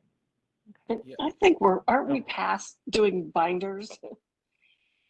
I mean, I know that we usually give new commissioners a binder, but I'm not, it seems like we're all on the electronic age and websites make way more sense than handing a hard copy binder. Yeah, I will say, definitely like all my students, like it's all links. That's what we use. But we want to make sure that it opens up in a new tab and not just forwards it, because then now you can cross check it. Because otherwise I do it all the time where it's like, oh, well then I don't hit the back button. I close out the thing I was reading, but then I have to like Control Shift T and reopen tabs. And Yep. so we want it to open up in a new tab. You know, I'm not opposed to the appendix because I don't know. I don't mind. Like I have that binder. I look through it. Like I still have an atlas though too in my car that I keep just in case. You know, so there's sometimes where people might be doing something in the back end, but you're right. It does need to be updated more and more than as like some of those other rules change versus, you know, just having the digital link is, I think, handy though. The links are not a problem. I will say that the interlocal agreement, which is important and referenced several times here, and there's one specifically for the city of Vancouver, and then for the other jurisdictions which we have, you know, we do the work for the other jurisdictions for historic. Those are not, you know, live, beautiful digital documents. Those are scanned PDFs, recorded kind of ordinance style documents, and so the link Maybe we need a definition. Come again? Maybe we need a definition of what the interlocal agreements are. We could describe it in more detail. I mean, You know, just like a little bit, you know, not. Yeah, we could do that. I mean, they are a specific document, the same as the code is. It's a recorded, signed agreement, and they live, you know, on several places that could have access to. So here's a suggestion, just looking at it again. So it says, you know, there's the preservation code, which would be linked, and any amendments thereafter, as well as relevant sections of the Vancouver Municipal Code. And that's where I'm like, well, which sections are relevant? You could list them and have those linked, and then the interlocal agreements, because you attached those to our emails. And again, have those as appendices, because those won't be changing. And again, this is the intro too. I mean, when we scroll down into the document more, the specific code sections, I have the recording numbers of the agreement. So all of these have breadcrumbs to be found. You don't know that when you're first reading it. You know, it's like, oh, what are those? And you don't know that that's it. That's not it. That there's more to it. What I'm hearing is let's beef up the intro, pull a little more explanatory language into it to pull people into the document in a more friendly way. I don't know. Okay, I was gonna say I just remember links. That's really what on my mind. The links are no problem. The links are good, and that was never an issue. So, yeah. And then it opens in a new tab. Opens in a new tab. I got it right there. Very important from the The teacher. star beside that note. I have it. You know, moving on to. Wait, nope, sorry. There's one we didn't get to. So there was one part that says, you know, the commission may amend these rules and procedures. And my question was, do we want to say how often we want to review and update? Do you want to say every quarter? I mean, not quarter. Sorry, every 2 years, every 3 years, since terms are 3 years. Like, do we want to be more specific? Where are you at, Julie? Back under that intro, and it's that second sentence. The commission may amend these rules and procedures as provided herein. The second paragraph, second sentence. Mm-hmm. Yeah, there's no, My question is, do we want to say how often we want to do that? Do we want to add that in here? It's not, it wasn't in the existing rules. It's not anywhere else. It's more open to whenever the prerogative of the commission would be to amend it. But I'm saying, do we want to change that to be something more specific? I wouldn't do that. No? No. I mean, I sit on a board, and we wrote the bylaws, and there they sit. And we look at them every once in a while when we want to make changes and add more members or do little things. Okay. So But we don't regularly look at them. Okay. Right. We can go to the next. Yep. So again, link, no problem. Anywhere you mention link. Link, Yeah, I was just you gonna got say, those, can we just say No. okay to the link? No, that's Link, link, good. link. And the bulk of your comments are on this page and the next page, and they are mostly on this page, and they cover the whole document. So it's not like, Okay, so I can speak to this first one. So, I think, okay. So, under B, under purpose. Purpose.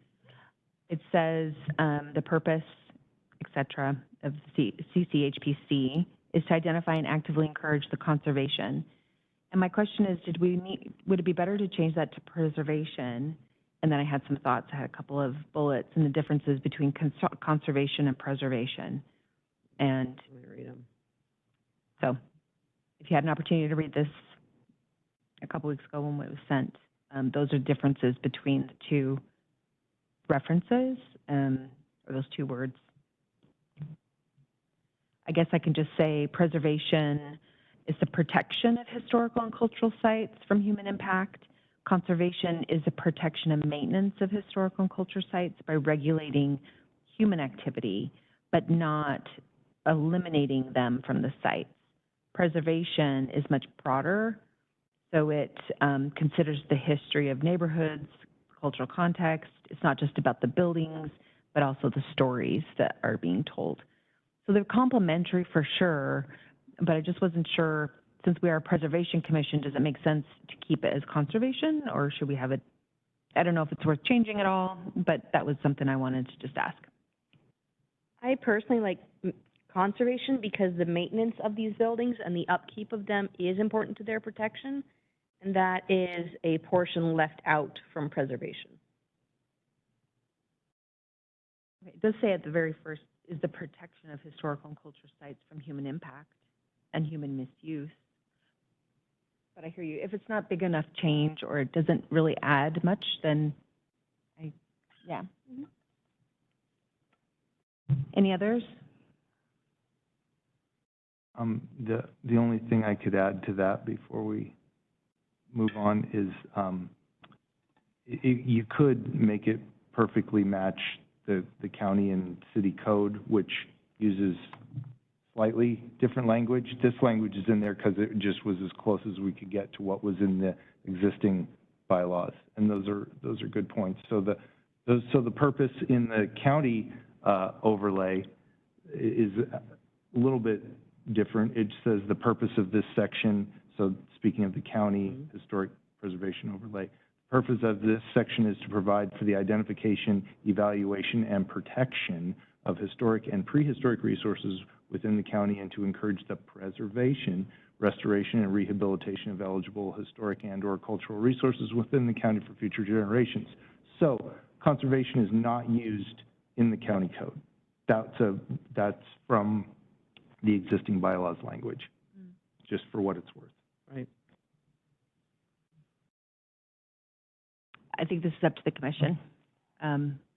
Nobody's really commenting except for Elaine, thank you. No, well, I mean, I'm thinking about it, but I'm not, I know I think the reason they didn't use preservation is because then the sentence reads, the purpose of the Clark County Historic Preservation Commission, the commission is to identify and actively encourage the preservation of the county's historic and cultural resources. So then you're using preservation twice, one as a title, and then one as like a verb. And that's probably where that word came from. Because I wouldn't use preservation, that would just kick it out for me in my editing. Is there a way that we could change the sentence to more closely match the county one, because it does discuss not just the preservation or the conservation of the one item, but the different time frames, the different tools, and it also discusses that they're preserving it and maintaining it. So it does say. Oh, yes, maintaining. here. There was another M word in the, all I can remember is it was an M word. What happens to get older, you can't remember. I'm so old. So, yeah. Bart, is the city and the county code really a lot different No, they're identical in most respects. in most respects? I'd have to look at the city. You know, I just would want to be The respectful. preamble. If we lean one way, we want to make sure that we're being all inclusive. Why don't we put a virtual Post-it on this particular thing, and we can get all the source documents side by side? It would take me too much time right now Oh, to yeah. do it Well, real why don't we time. just, as I'm the one who's having the debate about it, No, this is for discussion, because Yeah. conservation is nothing wrong with conservation. No, there isn't anything wrong And with that. it sounds good. I was just asking because I was looking through the document, trying to be thoughtful. They do have different, yeah, they have different meanings in the. they do. Yeah, Yep. so I think what you suggested is great. Maybe we should put a Post-it note on it, Yep. see what other things say, Yep, okay. and then we can make a Another word decision. altogether. Just look at it before the meeting. Okay, so then the next two are links, and then the next comment, which is comment 10, if you're looking at the number. Pardon me while I look, Original find it. document, staff. There was a section in the original document specific to the CCHVC staff, which is still important, but it's missing from this document, and I was wondering why it's missing, and should it be added back in? And I, when I was looking through your notes, the best answer that I have for why the change was made, because a lot of this drafting was done over a year ago, was just that if changes like that were made when I was working on it, or we were drafting it, it was because it seemed like it was covered by the county code already, or it didn't seem necessary to make that particular statement. See, Can we this is verify? what I was talking about, whether you need to keep flipping back and forth, because the staffing is covered in both the city and the county code. So it's, Right. you know, if that's the way we're going to go with links, then it's kind of redundant to put it in this, spell it out in this document. Mm-hmm. Yeah, and it's See not mentioned, so the reason it even is identified here is because I was looking back at the old one. So if I were a new person reading this, I wouldn't even know that staff was ever mentioned anywhere, unless I went to the codes, and I wouldn't know to go to the code, you know what I mean? So it's just sort Oh, of, we've already gone to the codes in the introduction. There are already 2 tabs open. you're not going to, I mean, We got 2 tabs open. How do you think we reviewed these? no, because it's a section about staff responsibilities, staff's roles, things like that. So as you're reading an introduction, we're not talking about that specific subject. So anyway, this is under purpose. Any other thoughts about adding a staff section back in? And if it's covered in the code, that's fine. If you're saying that it's covered in the code that's referenced here, then again, that's okay. But I just doesn't, it's not explicit. I mean, we're just referencing code. Yep. Which is tedious as a reader, unless you're actually going to pull it up and read it. Like, that's what Jan's saying, which is, you know, when we extract it, that means we're going to be flipping through different things instead of just reading one fluid document. Right, which we could make a fluid document and without referencing the code, but then that would just, if the code should change in a certain way, that someone would have to be able to go through the document and find. And cross-reference those changes and make them in the document. And I don't know how often the code changes. I don't either. Jan? Or Jason. Well, there's, the city and county make code changes at every year, but these codes don't necessarily change every year. They, you know, it depends on what tweaks come up. So, I mean, I see Bart's point, having been hip deep in municipal code, is it's much simpler to just change it in one place than to have to remember all the other places that you've got pieces of code referenced. I mean, we could just put, you know, a little thing in here that says staff and then links to the code, the appropriate sections of the code. So that we don't leave them out altogether? I mean, We don't want people to be lonely. Yeah, and they may be somewhere else in the back. I can't remember, but, I didn't see anything referencing it in the back. okay. You guys are important. We don't want to forget You are you. important. We want to be invisible background character. Oh, there you go. No, I'm hearing you. Let's, actually very again, helpful. another virtual Post-it note. We'll see if we can do that in a way that doesn't make it too cumbersome. Long and, Yeah, long and cumbersome. Yeah, because I do think, especially for a new person, understanding who are staff? What do they do? How do they, you know, as a new person, if you're not somehow indoctrinated into that, or not indoctrinated into it to your satisfaction, you at least have something to fall back on. You can reread. Sure. I mean, you could just do staffing, you know, another section that says staffing for the commission will be provided as outlined in Clark County Code and then Vancouver Municipal Code and do the links. Right. Yeah. Yeah. Pretty straightforward. Jan would have the answer. Great with those. Okay, so next is comment 13. So I'm going to try and get through these because we. Yeah, keep going. Okay. Yep. So comment 13, trying to find it. Right there, it's about, Perhaps add in, all members of the commission must have a demonstrated interest and competence in historic preservation and profess qualities of impartiality and broad judgment. So this, I think, came from, oh, okay, so then this is actually refers back to the Clark County Code and the VMC codes. mhm. It looks like it's no longer in that code, but it is elsewhere, but not in code. So I don't recall. Again, this was so long ago I wrote these notes, but No, it is in the county, yeah, it's part of the, they said perhaps add it in. So I don't know if that was because it was no longer there. There was something else that was in its place, but I thought I read that today, and it did say that the members had to have a demonstrated, you know, interest. yeah, I remember reading that too. So I don't know why I made this comment, so I'm not sure. All Yeah, right, I'm sitting here going, I remember that from my application. so, all right, moving on. yeah. I'll have to double check that because there's a reason I It's put that in there. there. It It's- wasn't something that was. Well, the 14 requires discussion. Yeah, so this will, as the terms in both codes are currently written, it does not address how terms are reconciled if someone is fulfilling a partial term from someone who vacated. 2 consecutive 3-year terms does not clearly define if the 3-year term can be shared between commissioners or if it is one commissioner. And then how we address this will impact the code, and so we do need to discuss this. Because the bylaws are unclear and we had a certain way of addressing this and then we changed it, it's now, I think, it's now a guessing game of how we'll deal with it. So I think we do need to consider how we want our code to read. So let me just explain this in case that was confusing. So right now, all commissioners are eligible for 3-year terms. But if a commissioner is in a term and leaves early, the remaining term can be filled by a new commissioner.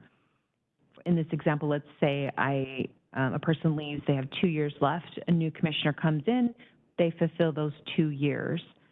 They are then eligible for another 3-year term, they fulfill that 3-year term. But according to our code, can that person then also do another 3-year term? Because they didn't do 2 consecutive 3-year terms, they did a 2-year and then a 3-year. So then can they do another 3-year? In the past, no, they already fulfilled that with the 2-year, but it's not in our code. So it makes things confusing when we have that question arise. John. So it's not in our code, but you want to put something in the bylaws? I mean, I'm saying that's my note. It would require a code update and we would have to change in the bylaws. Okay. Because they're So- both too ambiguous and it has caused problems. Yeah, go ahead, John. to me, that reads like if it says 3-year term, then they would be eligible for another one and they could be able to serve 8 years. It's just like a presidency, right? They can serve 2 4-year terms. However, if like the president dies in office and the vice president gets elevated, if it has to be more than that person has to serve more than a 2-year term in order for it to count. So like you can serve 10 years as president, even though technically you're down to 2 4-year terms. So like if anything, you would maybe make like if they've fulfilled 2 years out of the 3-year term, like 67 or 62/3%, then that counts as a 3-year term. But otherwise, the way that reads to me is if you have to have 2 consecutive 3-year terms, a 2-year term is not a 3-year term. So then the flip side is we should put that in there. So if we are saying that a partially filled term is not counting towards your 6 years, because it does make it, when you're down to making a decision on commissioners and knowing what their terms are, it does cause some confusion. And it would be great if we could just simply make a decision based on what's allowed. In the past, we've had to go to legal counsel a couple of times to make a determination. But I mean, to me, like, it's like if you're, why couldn't that person serve like the next term and be 8 years? Because it's, I mean, if it says 2 consecutive 3-year terms, then you're still abiding by the letter of what this is. You know, this, I think this, Julie brings up a good yeah, point. go ahead, This Jen. needs to be, the code needs to be revised to make this clear, because it is not. So once the county and hopefully the city make the changes in the code, whichever way it goes, but right now it's just creating confusion, and it's open for interpretation on how this goes. So this needs to be resolved. And then once that gets resolved in the code, then we can make the changes in this.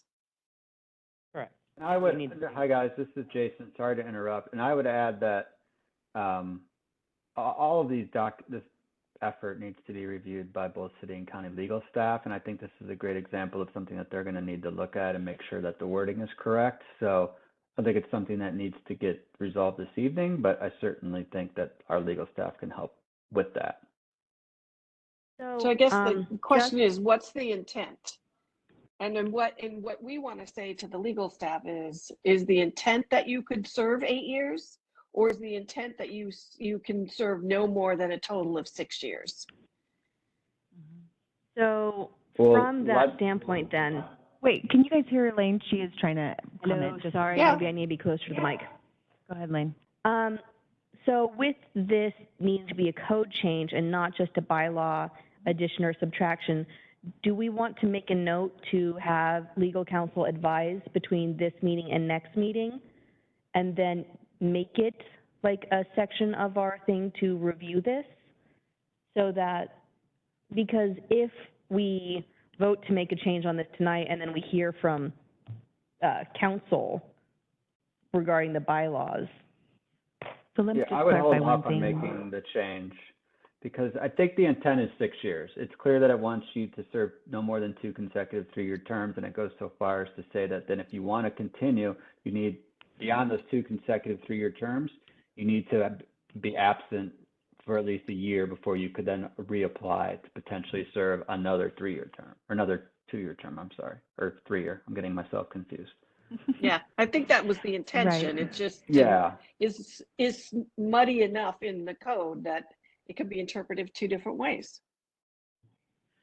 Right. And just to be clear, we're not voting on any of this yet, and it will be going, the plan is to send it to legal counsel. Yeah, That's definitely on the Right. docket. I'm sorry to interrupt. This is Bart. Jason, I want to be clear that you are on the record multiple times saying that absolutely our attorneys need to look at every part of this before anything official is done.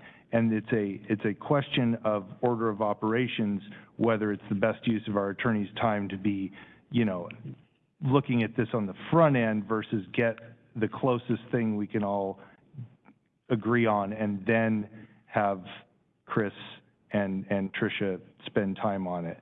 I know Tricia's on the call tonight, but our legal counsel, Chris Cook, is very busy, and so these kind of preliminary conversations I think are really good to have. And then I'm taking notes. I have a sub note right here saying legal questions. And so yes, the whole thing is a legal document that needs to be looked at broadly, but then there's these particular questions that we can flesh out. And there's also the issue of there's the intent of when these passages in the county and city code were adopted. They were adopted by city council and county commissioners or county council, not by this organization. And so it's not our place to interpret what they meant. And so we definitely will circle back with Chris and Tricia and look back in our records for these type of questions. Does that make you feel a little better, Jason? Yeah, I mean, I think it's a question for Chris and Tricia too. To your point, it's their time. Would they prefer to be looking at this and commenting as we go, or just wait till we have a completed document to give to them and for them to mark up? and maybe, I don't know. Like, again, I think that's a question for them. And I would also caution that if some of these changes result in code changes just don't happen on the fly. At least in the city, code changes for something like this occur annually, typically in October. So if we were going to go live with an updated document, we'd want to make sure that that aligns with us updating the code, because we can't go live with a document that's referencing incorrect code. So there's the timing piece of this as well that we have to consider. Absolutely. Yeah, so it looks like for this one, it does look like we have some interest in understanding what the intent was, and then if so, whatever that intent was, making it clear in the code. So we'll just make a note of it for future code. Susan? Ooh, hold on a second. Just to make a note of that for future, feedback to the lawyers, whoever, when they do the code changes. I just wanted to add, this is Susan.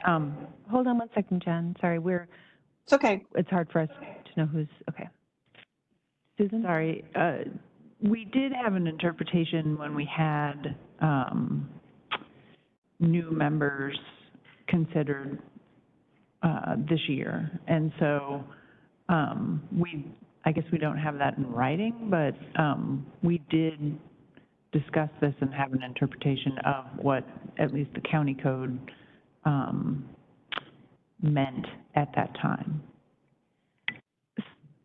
So the Jen, question do you is, wanna say the question is, what was the intention? And I would be surprised if you can go back and find that in anything. So I guess at this point, we know that the legal needs to review this. So I guess that what I would like to see the commission say to legal is, our recommendation is that people can serve 6 years. However you need to write that to make that clear, that's up to the legal department. But the question is, from the commission's perspective, we feel like the intention of this is not to allow a person to serve 8.5 years. It's to allow a person to serve 6 years and then take a year off if they want to come back. So noted. Yes. Yep. Well said. Thanks, Jan. Okay, so I think we know where we stand on that one. The next one is 16. And so this one is actually going to require some conversation as well. In this, sorry, I'm looking to see where this belongs. Okay, so number 3, terms of commission. So new terms, right now we say terms expire on June 30th and new terms begin on July 1st. And I'm proposing that we change that to terms end May 31st and new terms begin June 1st. And the reason being, we always hit it when the very first commission meeting is canceled because of July 4th. So we generally don't begin with the new commissioners until August, sometimes even September. And then we have these elections. They do not know the members that are sitting on the commission with them, and yet they're asked to vote for commission members. So to me, it makes more sense to do that turnover with the commission that has been with each other for a period of time. And then when the new commissioners come on board, they already have new sworn-in chair and vice chair.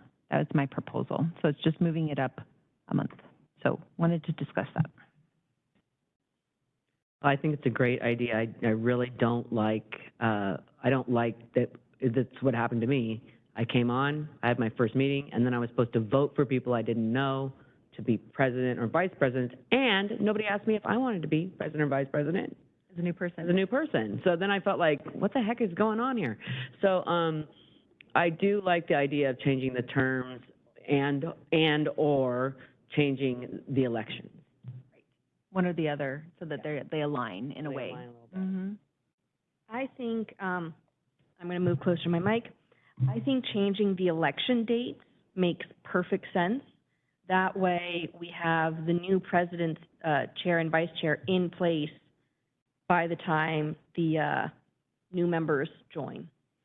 Okay, so not changing when they expire, but changing when we vote on the people?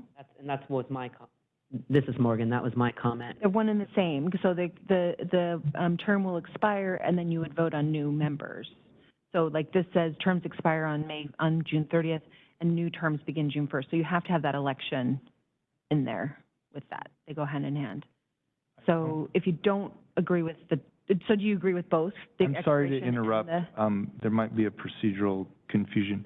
The new commissioners are appointed either by the city council or the county council, so we don't vote.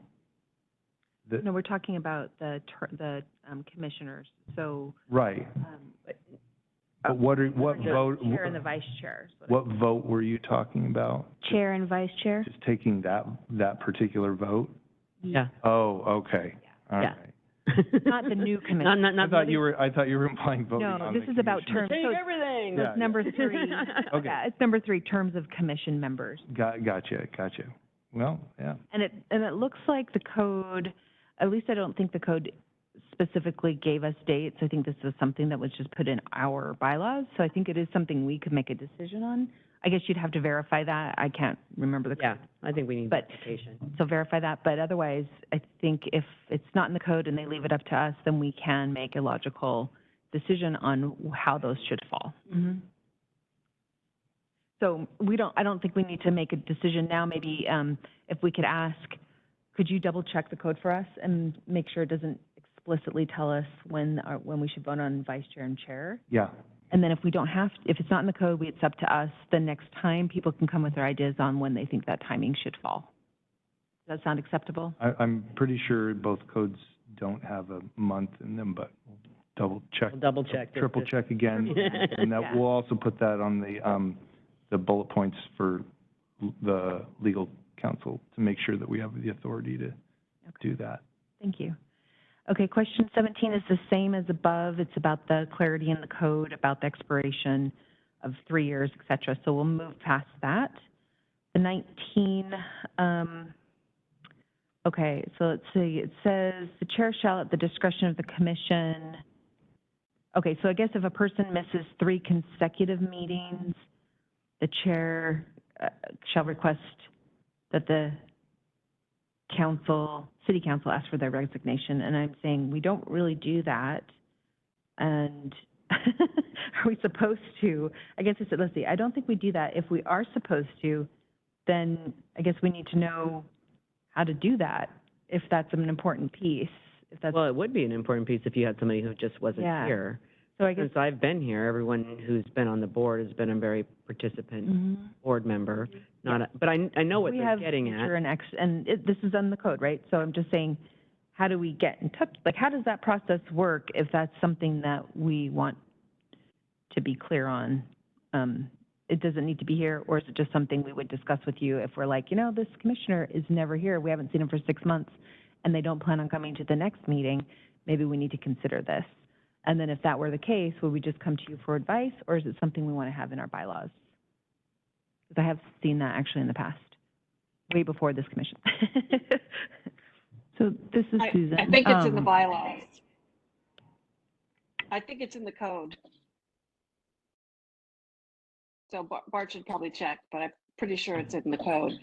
And Jason can weigh in here, or Bart, but it doesn't happen very often, but occasionally there is someone that you have to ask to step away or tell them that they're, they're being removed. John, Yeah, sorry, and I I can't would just tell who- say, I can it see your says hand. without prior notification. So like, if you're gonna miss because your spouse has cancer and you have to odds are you're communicating with the rest of the commission, right? It's not like, hey, I have some family issues and I can't make these things, but we were talking about someone ghosting completely. And I think that's a completely different situation. Because I couldn't make it there tonight, but I'm also there on my computer, right? So things are changing, more fluid now. So to me, I'm fine with this. Now how you get a hold of that person, if they're really not getting back to people, you send a certified letter by mail or something. There's got to be something, but I don't know that necessarily needs to be changed in the bylaws. Okay. Yeah, and now that we've discussed it, I agree personally. Mm-hmm. Okay, and then guess just clarification. It's hard to see where these notes are going. Oh, okay, that's a similar question, like process, so. And then I think this should be appointment, not office. Just, I guess that's just a comment about the vacancy of an office caused by the resignation. Aren't these appointments? So I thought that should change. I don't know for sure, but just a, Sounds good. just a I like the comment. sound of it. Mm-hmm. Okay. I'm looking ahead to see how much more we have. I think we only have 3 more comments, so let's just go ahead and knock them out. Oh, I mean, Oh, and we have, because we're looking at that one right there. Because of the day and age that we live in, we should definitely change it to a member of the commission during his, her, or their term. Should have all the pronouns in there. You're right. and probably That throughout was- the document then. Yeah, that was my comment to Bart was like, and you don't really need his, her, you can just put there because that is all encompassing. Yeah. Like, Mhm. it's just, you know, Right, because you Universal. might I have agree, someone that's yeah. non-binary, it's, there is just just, gender neutral. yep. Mhm. Yeah, Yes, that's an easy change to put neutral gender pronouns throughout the document. Mm-hmm. and actually, no, I'm sorry, this was printed, I think, a couple of times. So what I have here, actually, I think that's the end of my comments. So I think you have Yeah. some, maybe? Yeah, your comments, a lot of those were kind of general, the front end ones. So again, Julia, I want to express my appreciation for the time you spent on that. So, Were there other comments, though? I think you had some others, right? well, we have, Morgan has some highlighted sections that she wanted to discuss. John, last meeting, handed me a note, which was a good point. Further, and I'll just, since John was talking, and it was back in section 5, and about written testimony being submitted prior 24 hours before the meeting. That's a pretty standard time frame. I think that was why it was in there. But I mean, if people wanted it longer, that's something you could discuss. Be on Yeah, page 5 of the my thought document. process is like, we get like Bart's meeting notes sometimes a couple days ahead of time, and then like that other one wouldn't be included in there, and so I don't know if there was a time frame of when when whomever gets us the, you know, what's gonna be happening at the meeting. We wanna make sure all that stuff is in the notes. Are you talking about Public. items from staff, John? Or are you talking about stuff from the I believe public? that's, Because I yeah, think, probably the items from staff, yeah.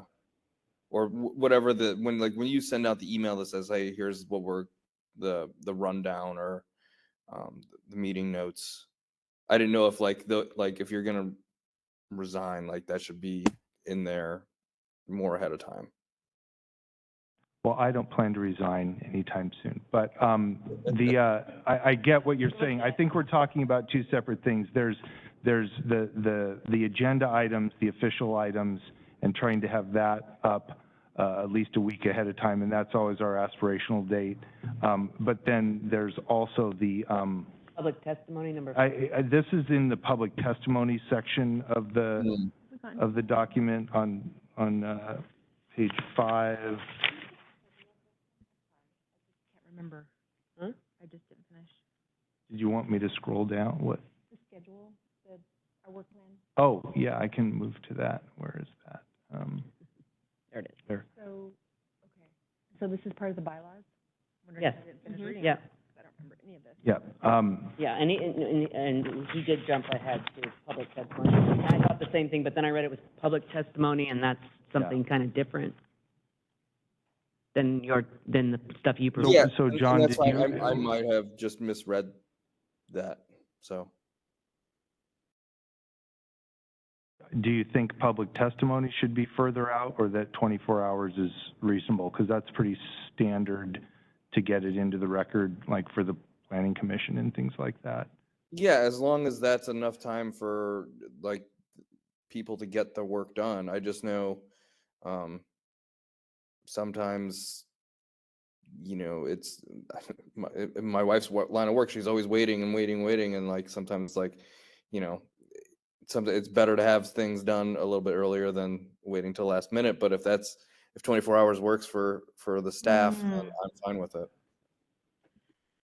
Well, we don't guarantee that it could be in a staff report or something, but we definitely take public comments as late as possible, sometimes literally right before the meeting if we have capacity. But Got it. Yeah. So can we It works. It works. Well, yeah, like at a school board meeting, you can do it up until 4:30 of that day for public testimony. But just to clarify, we're talking about just public comment periods, not things that we have to review and make decisions on in that moment. It's, okay, I just want to make sure I'm understanding. Right, it's number 5 on page 5 B. Mm-hmm. that John's discussing. did you want to say something, Susan, or? No, okay. Would you like to talk about your highlights, Morgan? Yeah, I went through, I didn't see too many things. You might have it in front of you or not. But under D, in powers and duties, major responsibilities of the commission. And under that, there's 3, conflict of interest, and then there's A, B, C, D, and E. And then I wanted to talk about C, because it says a recused commissioner will refrain from participating in any aspect of the commissioner's consideration of that matter. That's fine. Whether testifying or deliberating, that's fine. If possible, the commissioner will not be present during the work session or hearing of the matter. We've never enforced that. No, we haven't.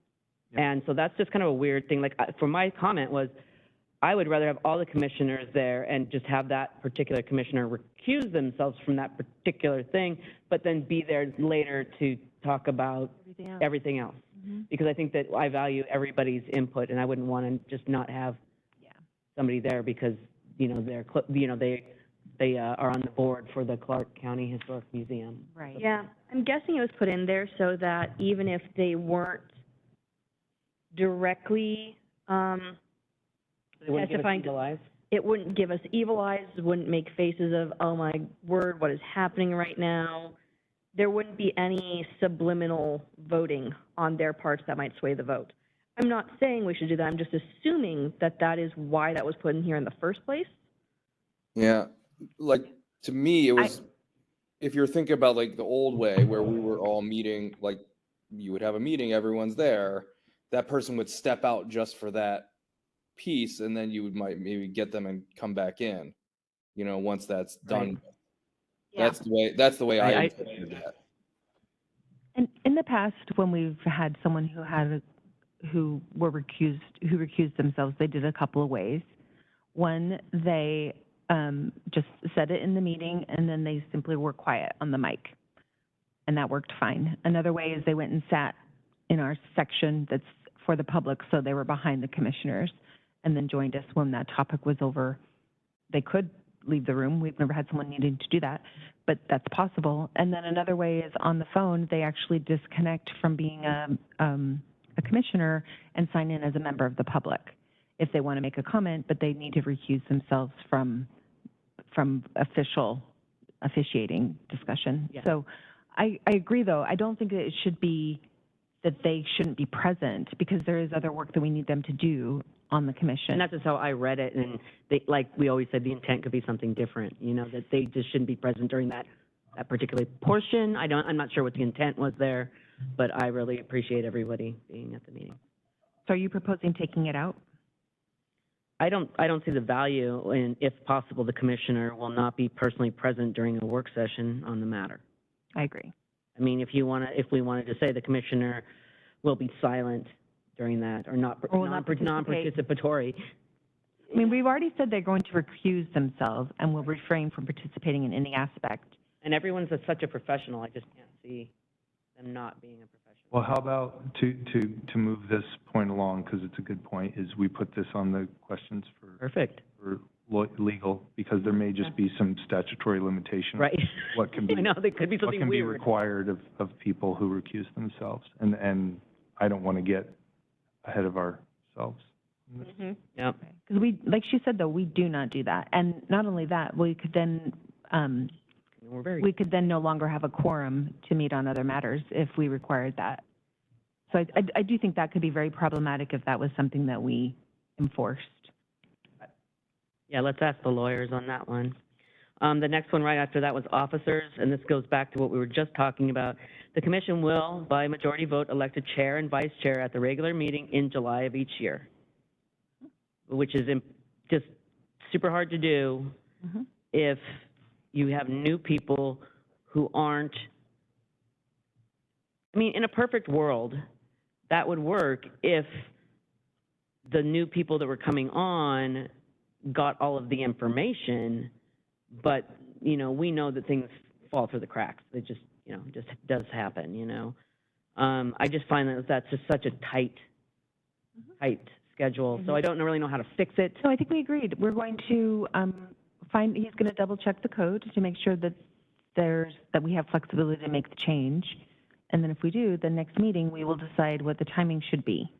If it's a month earlier or 2 months earlier, whatever the commission decides. Excellent. Yep. And then the last one, that I can't believe it, nobody here has mentioned. F, public meetings.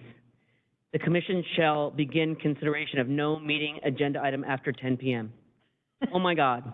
I am not going to start considering something at 10 o'clock at night. I can't even consider something at 9 o'clock at night. I mean, I can have a discussion like this, you know, but that seems awfully late to be considering. I mean, that means we would have been here 4 hours with no snacks.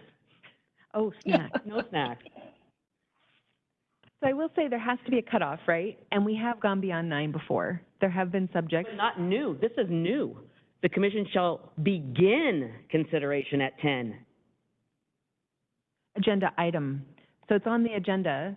It's just simply, let's say, so when we were discussing the academy and the smokestacks, those conversations with the public and the commission would go very late. They went till 9:30, but nothing started after 10. But let me just finish. There were items on the agenda that perhaps could have continued, just like we did the other day. We went up to a point and then we said, we still have agenda items, but we're going to end the meeting early, or we're going to end the meeting and move those things to the next time. But I guess what I'm just thinking, I agree with you, 10 is very late. Who wants to be here at 10 o'clock? But there has to be a cutoff, right? And so There has to be a cutoff, but 9 it o'clock could be seems like- problematic when we already do go beyond 9 o'clock sometimes when there's a really important subject. That's Yeah, I do see that. I just think that 4 hours on a Wednesday with a I am with you. working, with a working commission is a lot to ask. Yes, could we change, I propose, that we change that 10 p.m. to 9 p.m. or even 8:30? I could do 9. I would do 9. I could do 9. Because there are some things that occur that you cannot anticipate how long they're going to take. And if you have a lot of public comment for certain subjects, that does eat into our time to do our work. Well, and then we'd have to just push whatever was on the agenda to the next meeting, Yeah. or have a special meeting. Have a special meeting. We have done that before. Yeah. I just thought that when it said begin consideration after 10, I don't want to begin considering anything after 10. So if that's something we can change, can we change that to 9? Unless Jan and everybody else online Would like to stay until 10? likes to stay till. No, city council did this 2 decades ago, Okay where with they it. just said, we don't make any decisions after, midnight or 11 o'clock, because no Oh one my makes good gosh, decisions Dan. then. Nope. That was it for me. I'm fine with 9. And it really, it And does just read to be that it's. clear, oh, go ahead, Go ahead, Jen. Bart. Oh, I just, Oh, what it's saying is no, we won't begin consideration. So essentially, it's a new agenda item that's already on the agenda, but you're just gonna table it till the next meeting if the Right. discussion starts after 10 o'clock. So if it's a public hearing we're involved in that started at 6:30, we'll keep going. Yep. Yep, new item. Yeah, it just means Yeah. it's one that we haven't gotten to yet on the agenda. Like it's just, and we're just like, you know what, we're gonna call it. Right. It's extra innings And we already. just want We're to, good. and we want to have it in our bylaws, because what happens that I could foresee, like the worst thing happening was somebody had a copy of our bylaws and said, but you said that it's only 9:55, it's not 10. I want you to consider my whatever, so that's what I want to not consider anything new. And this Thinking is of not in the time. code, so this is definitely us. Okay. Yeah. Were there any other comments or any other notes for the What, section that we reviewed? well, John, that did you just, have any others? now that she had brought this up, I'm thinking like, what if for some reason we don't start at 6 o'clock and we start at 7? Like, should it just be no meeting item should be heard 3 hours after the start of the meeting? Well, we I don't think have control if sometimes the meetings start late for things out of our control. But Yeah. I don't think Thank you. right now. I think at this point, because we do say that we have our regular meeting starting at 6 on the first Wednesday, I would imagine since our bylaws are flexible and we can make changes to them, if that does become the case, we could adjust. My 2 cents. Well, and that section also says that a majority of the commissioners present could vote to extend the time. Mm-hmm. Right, like So we if were having we- the best discussion Right. ever. Or if we felt Okay. like whoever was presenting to us or whatever the public hearing was needed to, we needed to do it that night for some reason, we could vote as a commission to extend the meeting. Yeah. Good point, Jan. Any other comments before we move on to our next item for the bylaws? So it looks like for next week, we'll be prepared to talk about the bylaws for the historic register. I think that's the next subject. So Clark County Heritage Register. yeah, so very quickly then, what my intent would be based on this conversation, and I didn't know how this conversation was going to go, so thank you all for being flexible and creative. I want to summarize these comments now that I have more meat to it, and then ask the questions that need to be asked by people with more knowledge than myself, and then we can have a document that's a little bit more finalized. And again, we're not voting on this as a final document till later down the road, so it'll all get vetted and everything like that. And then I will send out a separate email with the next section to look at, and it won't have as many changes as this. And I'm not going to make a draft document. The next document will just be, let's get comments and then do it in just a 2-step process. Will we review them like we did today? Yes, you'll see, the email will make it clear what it's not a section like this with a bunch of heavy code sections. It's more just the procedure for getting things on the register. So just some basic updates and flow issues is what you'll see, I think. Okay, great. Thank you. Thank you, guys. All right, so the next item is in regards to an additional historic promotion grants recommendation, and Susan will give us an update on that. Thank you. So we received a hard copy application from the Schlachey Prairie Railroad, also known as BYCX, and unfortunately, I misfiled that application, so it did not get routed to the subcommittee, or it was not included in the applications that were considered by the full commission or the county council in fall of 2023. So I learned of this issue last week, and I did a few things. I contacted budget staff to make sure that we could, that the commission could consider it in the 2024 budget, and they affirmed that it could be included in the existing budget. I then called and spoke with Chair Bond and talked to her about how we might want to approach this. I think you may have all seen the email that I sent out on Friday. I was very grateful to get 3 volunteers to serve on a subcommittee to review the application over the weekend. So thank you very much to those volunteers. and I received emails from each of those members regarding the application.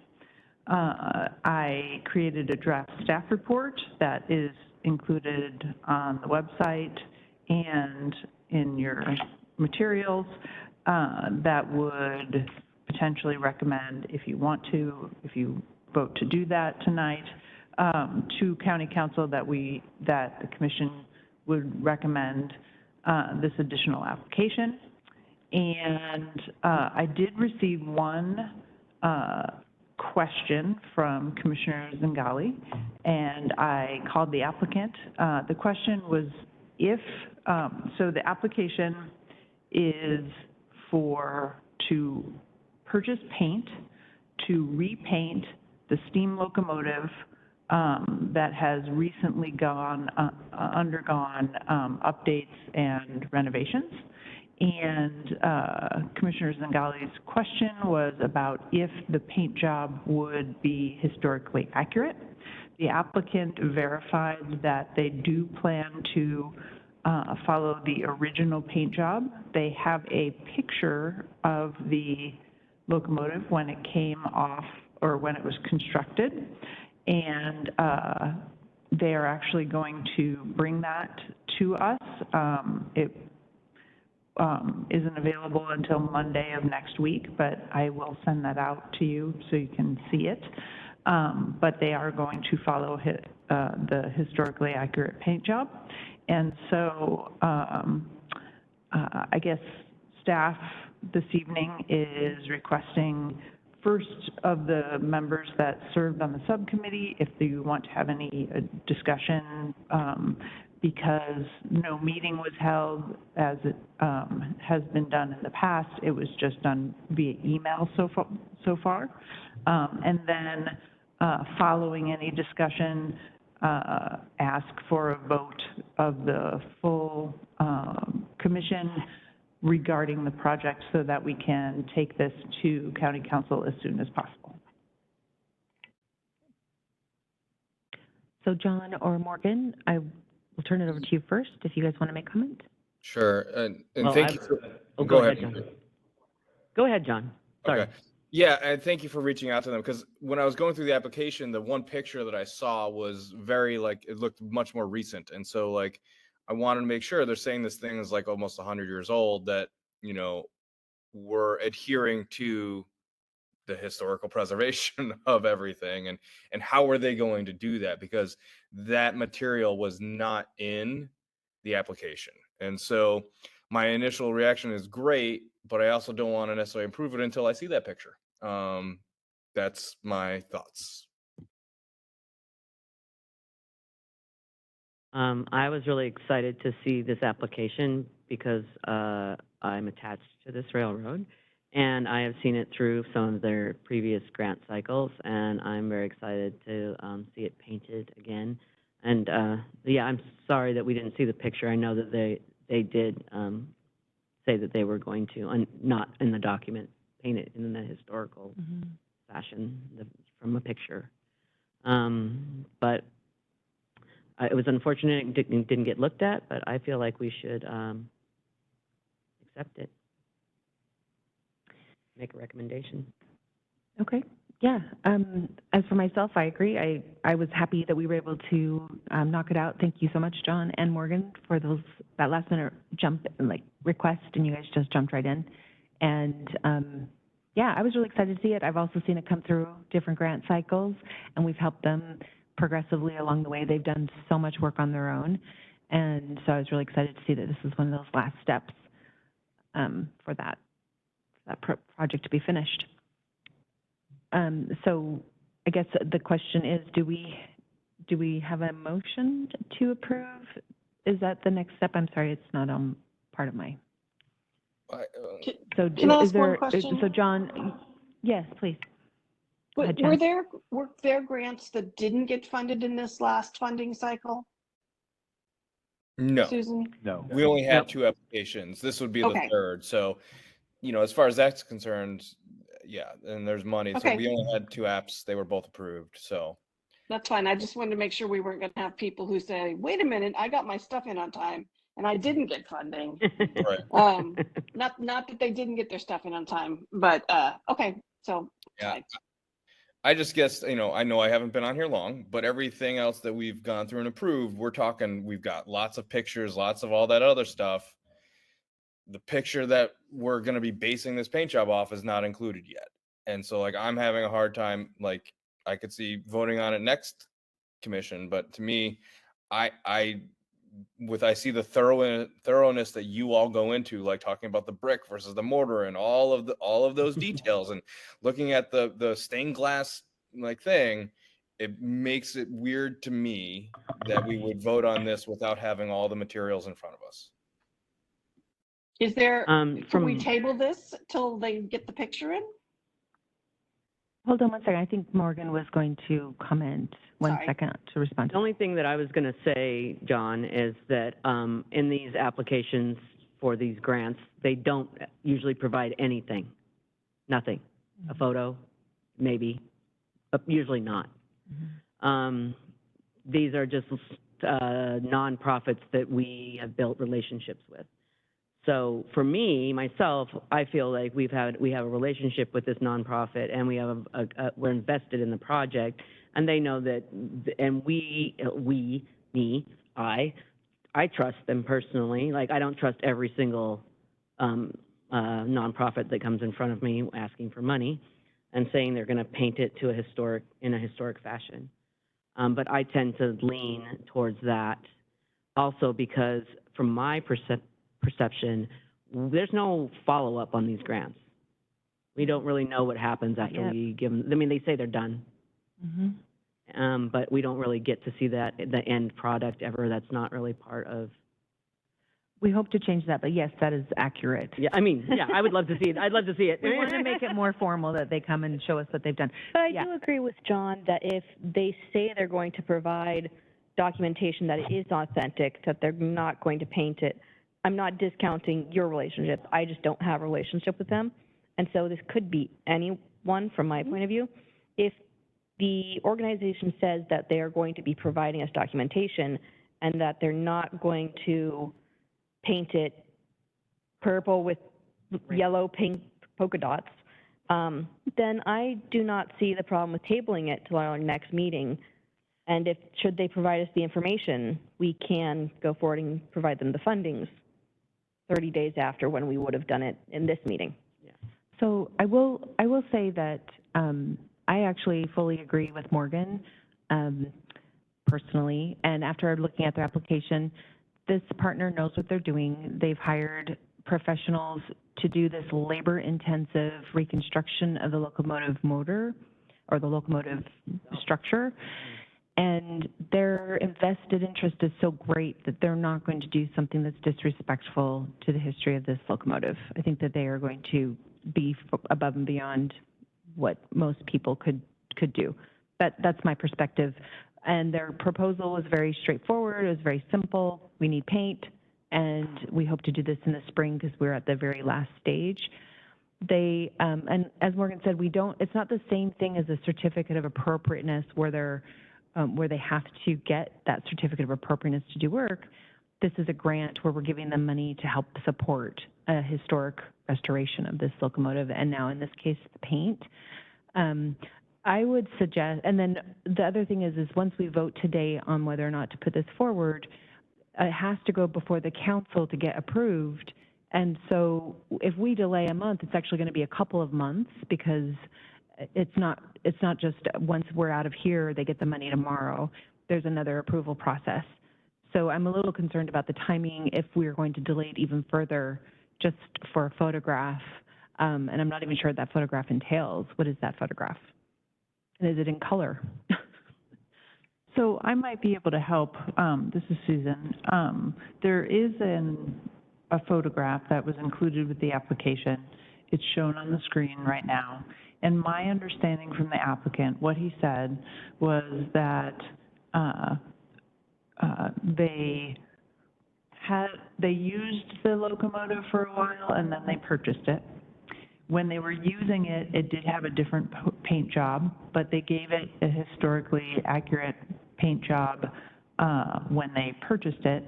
And now, once they've done some work on it, they're going to give it the same paint job. So I believe the paint job shown in this photo is that correct paint job.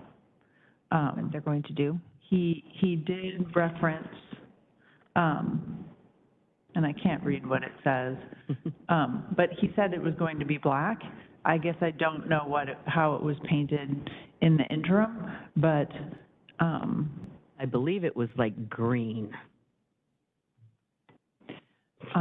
but he did say it was going to be painted black, and other than the very front of this is all painted black. So, I just wanted to add that. And I should have led with this as well. My sincere apologies that this happened. It was, I just threw the materials in the wrong folder and they didn't get processed, but, I, feel bad that that happened and would never do that on purpose. It was obviously just a mistake, so.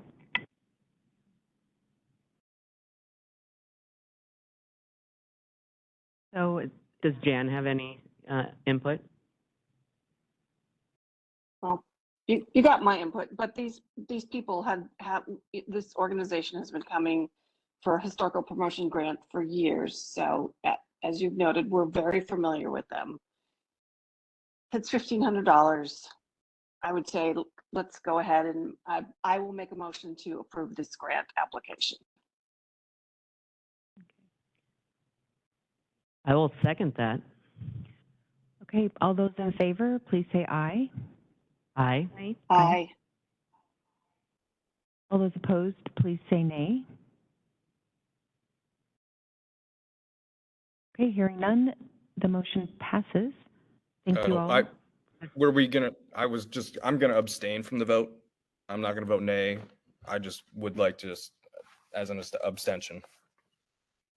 Okay, I forgot that was an option, so I will change my vote to abstain as well. okay, should we do this again?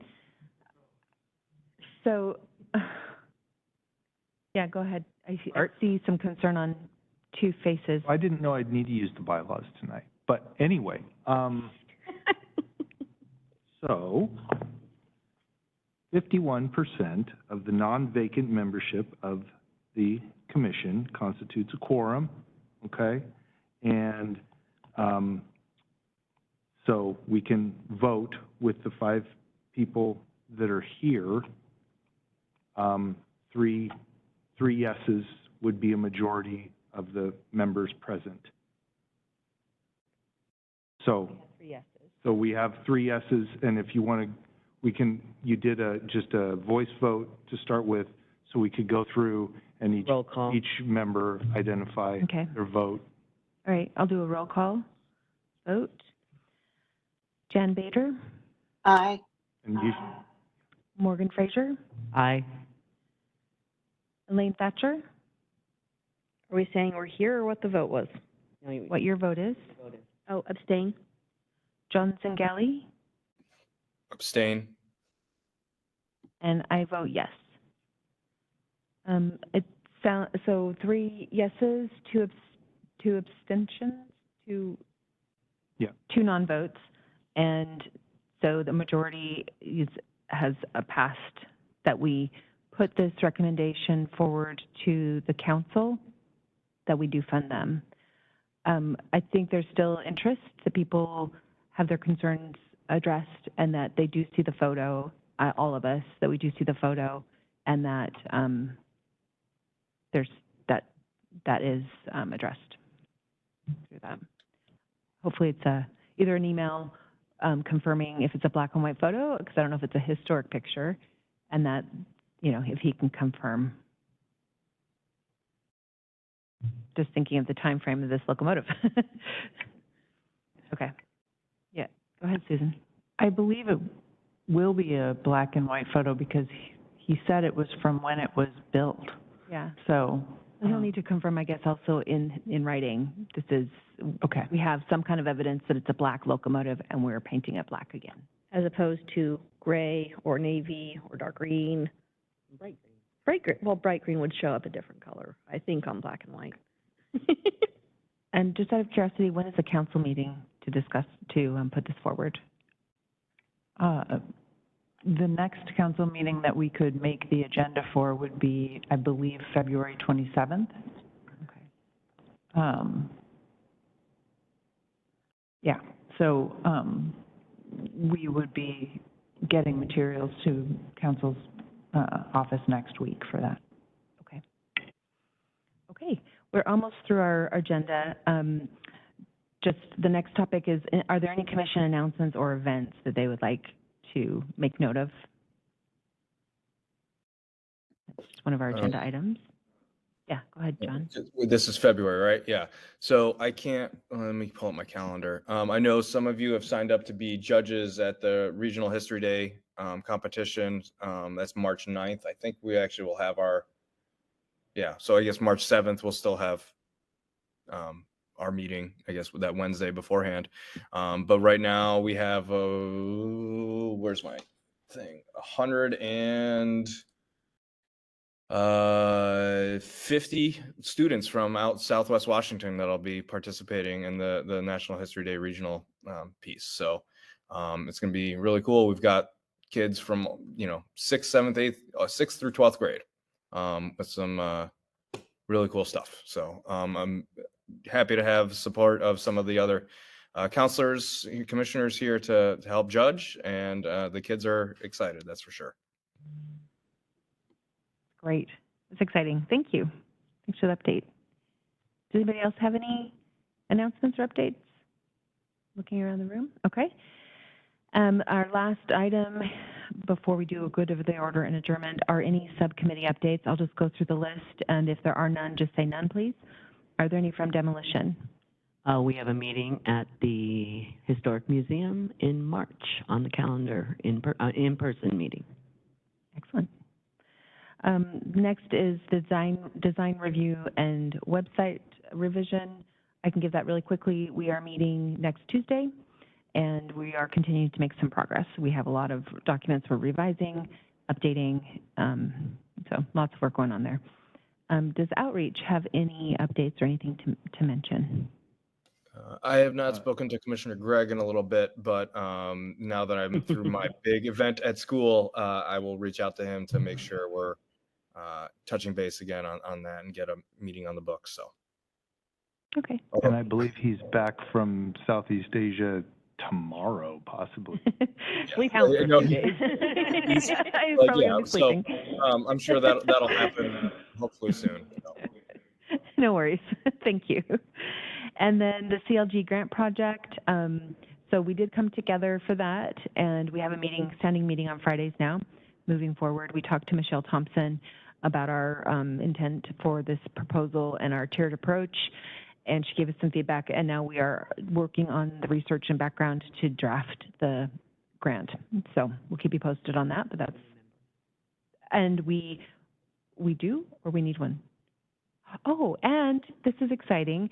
We actually, so Morgan reached out to a former commissioner who is a historic preservation professional in our community and knows our community very well, and he has joined our subcommittee. So he will also be attending our meetings and giving us input, and that's Sean Denniston, just to think for those of you who know him.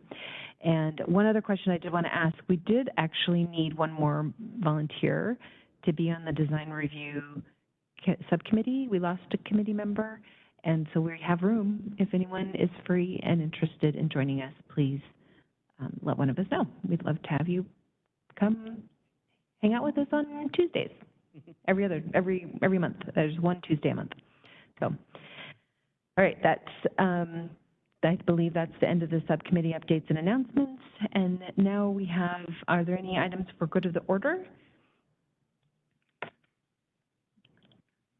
I'll throw one out there just for the sake of moving things on, but I will also just out of gratitude, just really appreciate John and Morgan, like I said earlier, but I just want to say it again, for stepping in and taking the time over your weekend, reviewing this application, getting your stuff sent back. Thank you, Susan, also for being open and communicative and helping things move and getting things done so this applicant can be reviewed. And just really appreciate you guys and your time and for being there when you were needed. So thank you. That's my good of the order. Any others? I'm looking around the room. Okay, if there are no other comments, then I will take a motion to adjourn.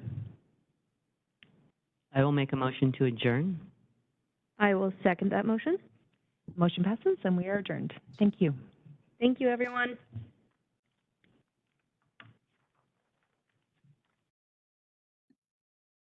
I can wait.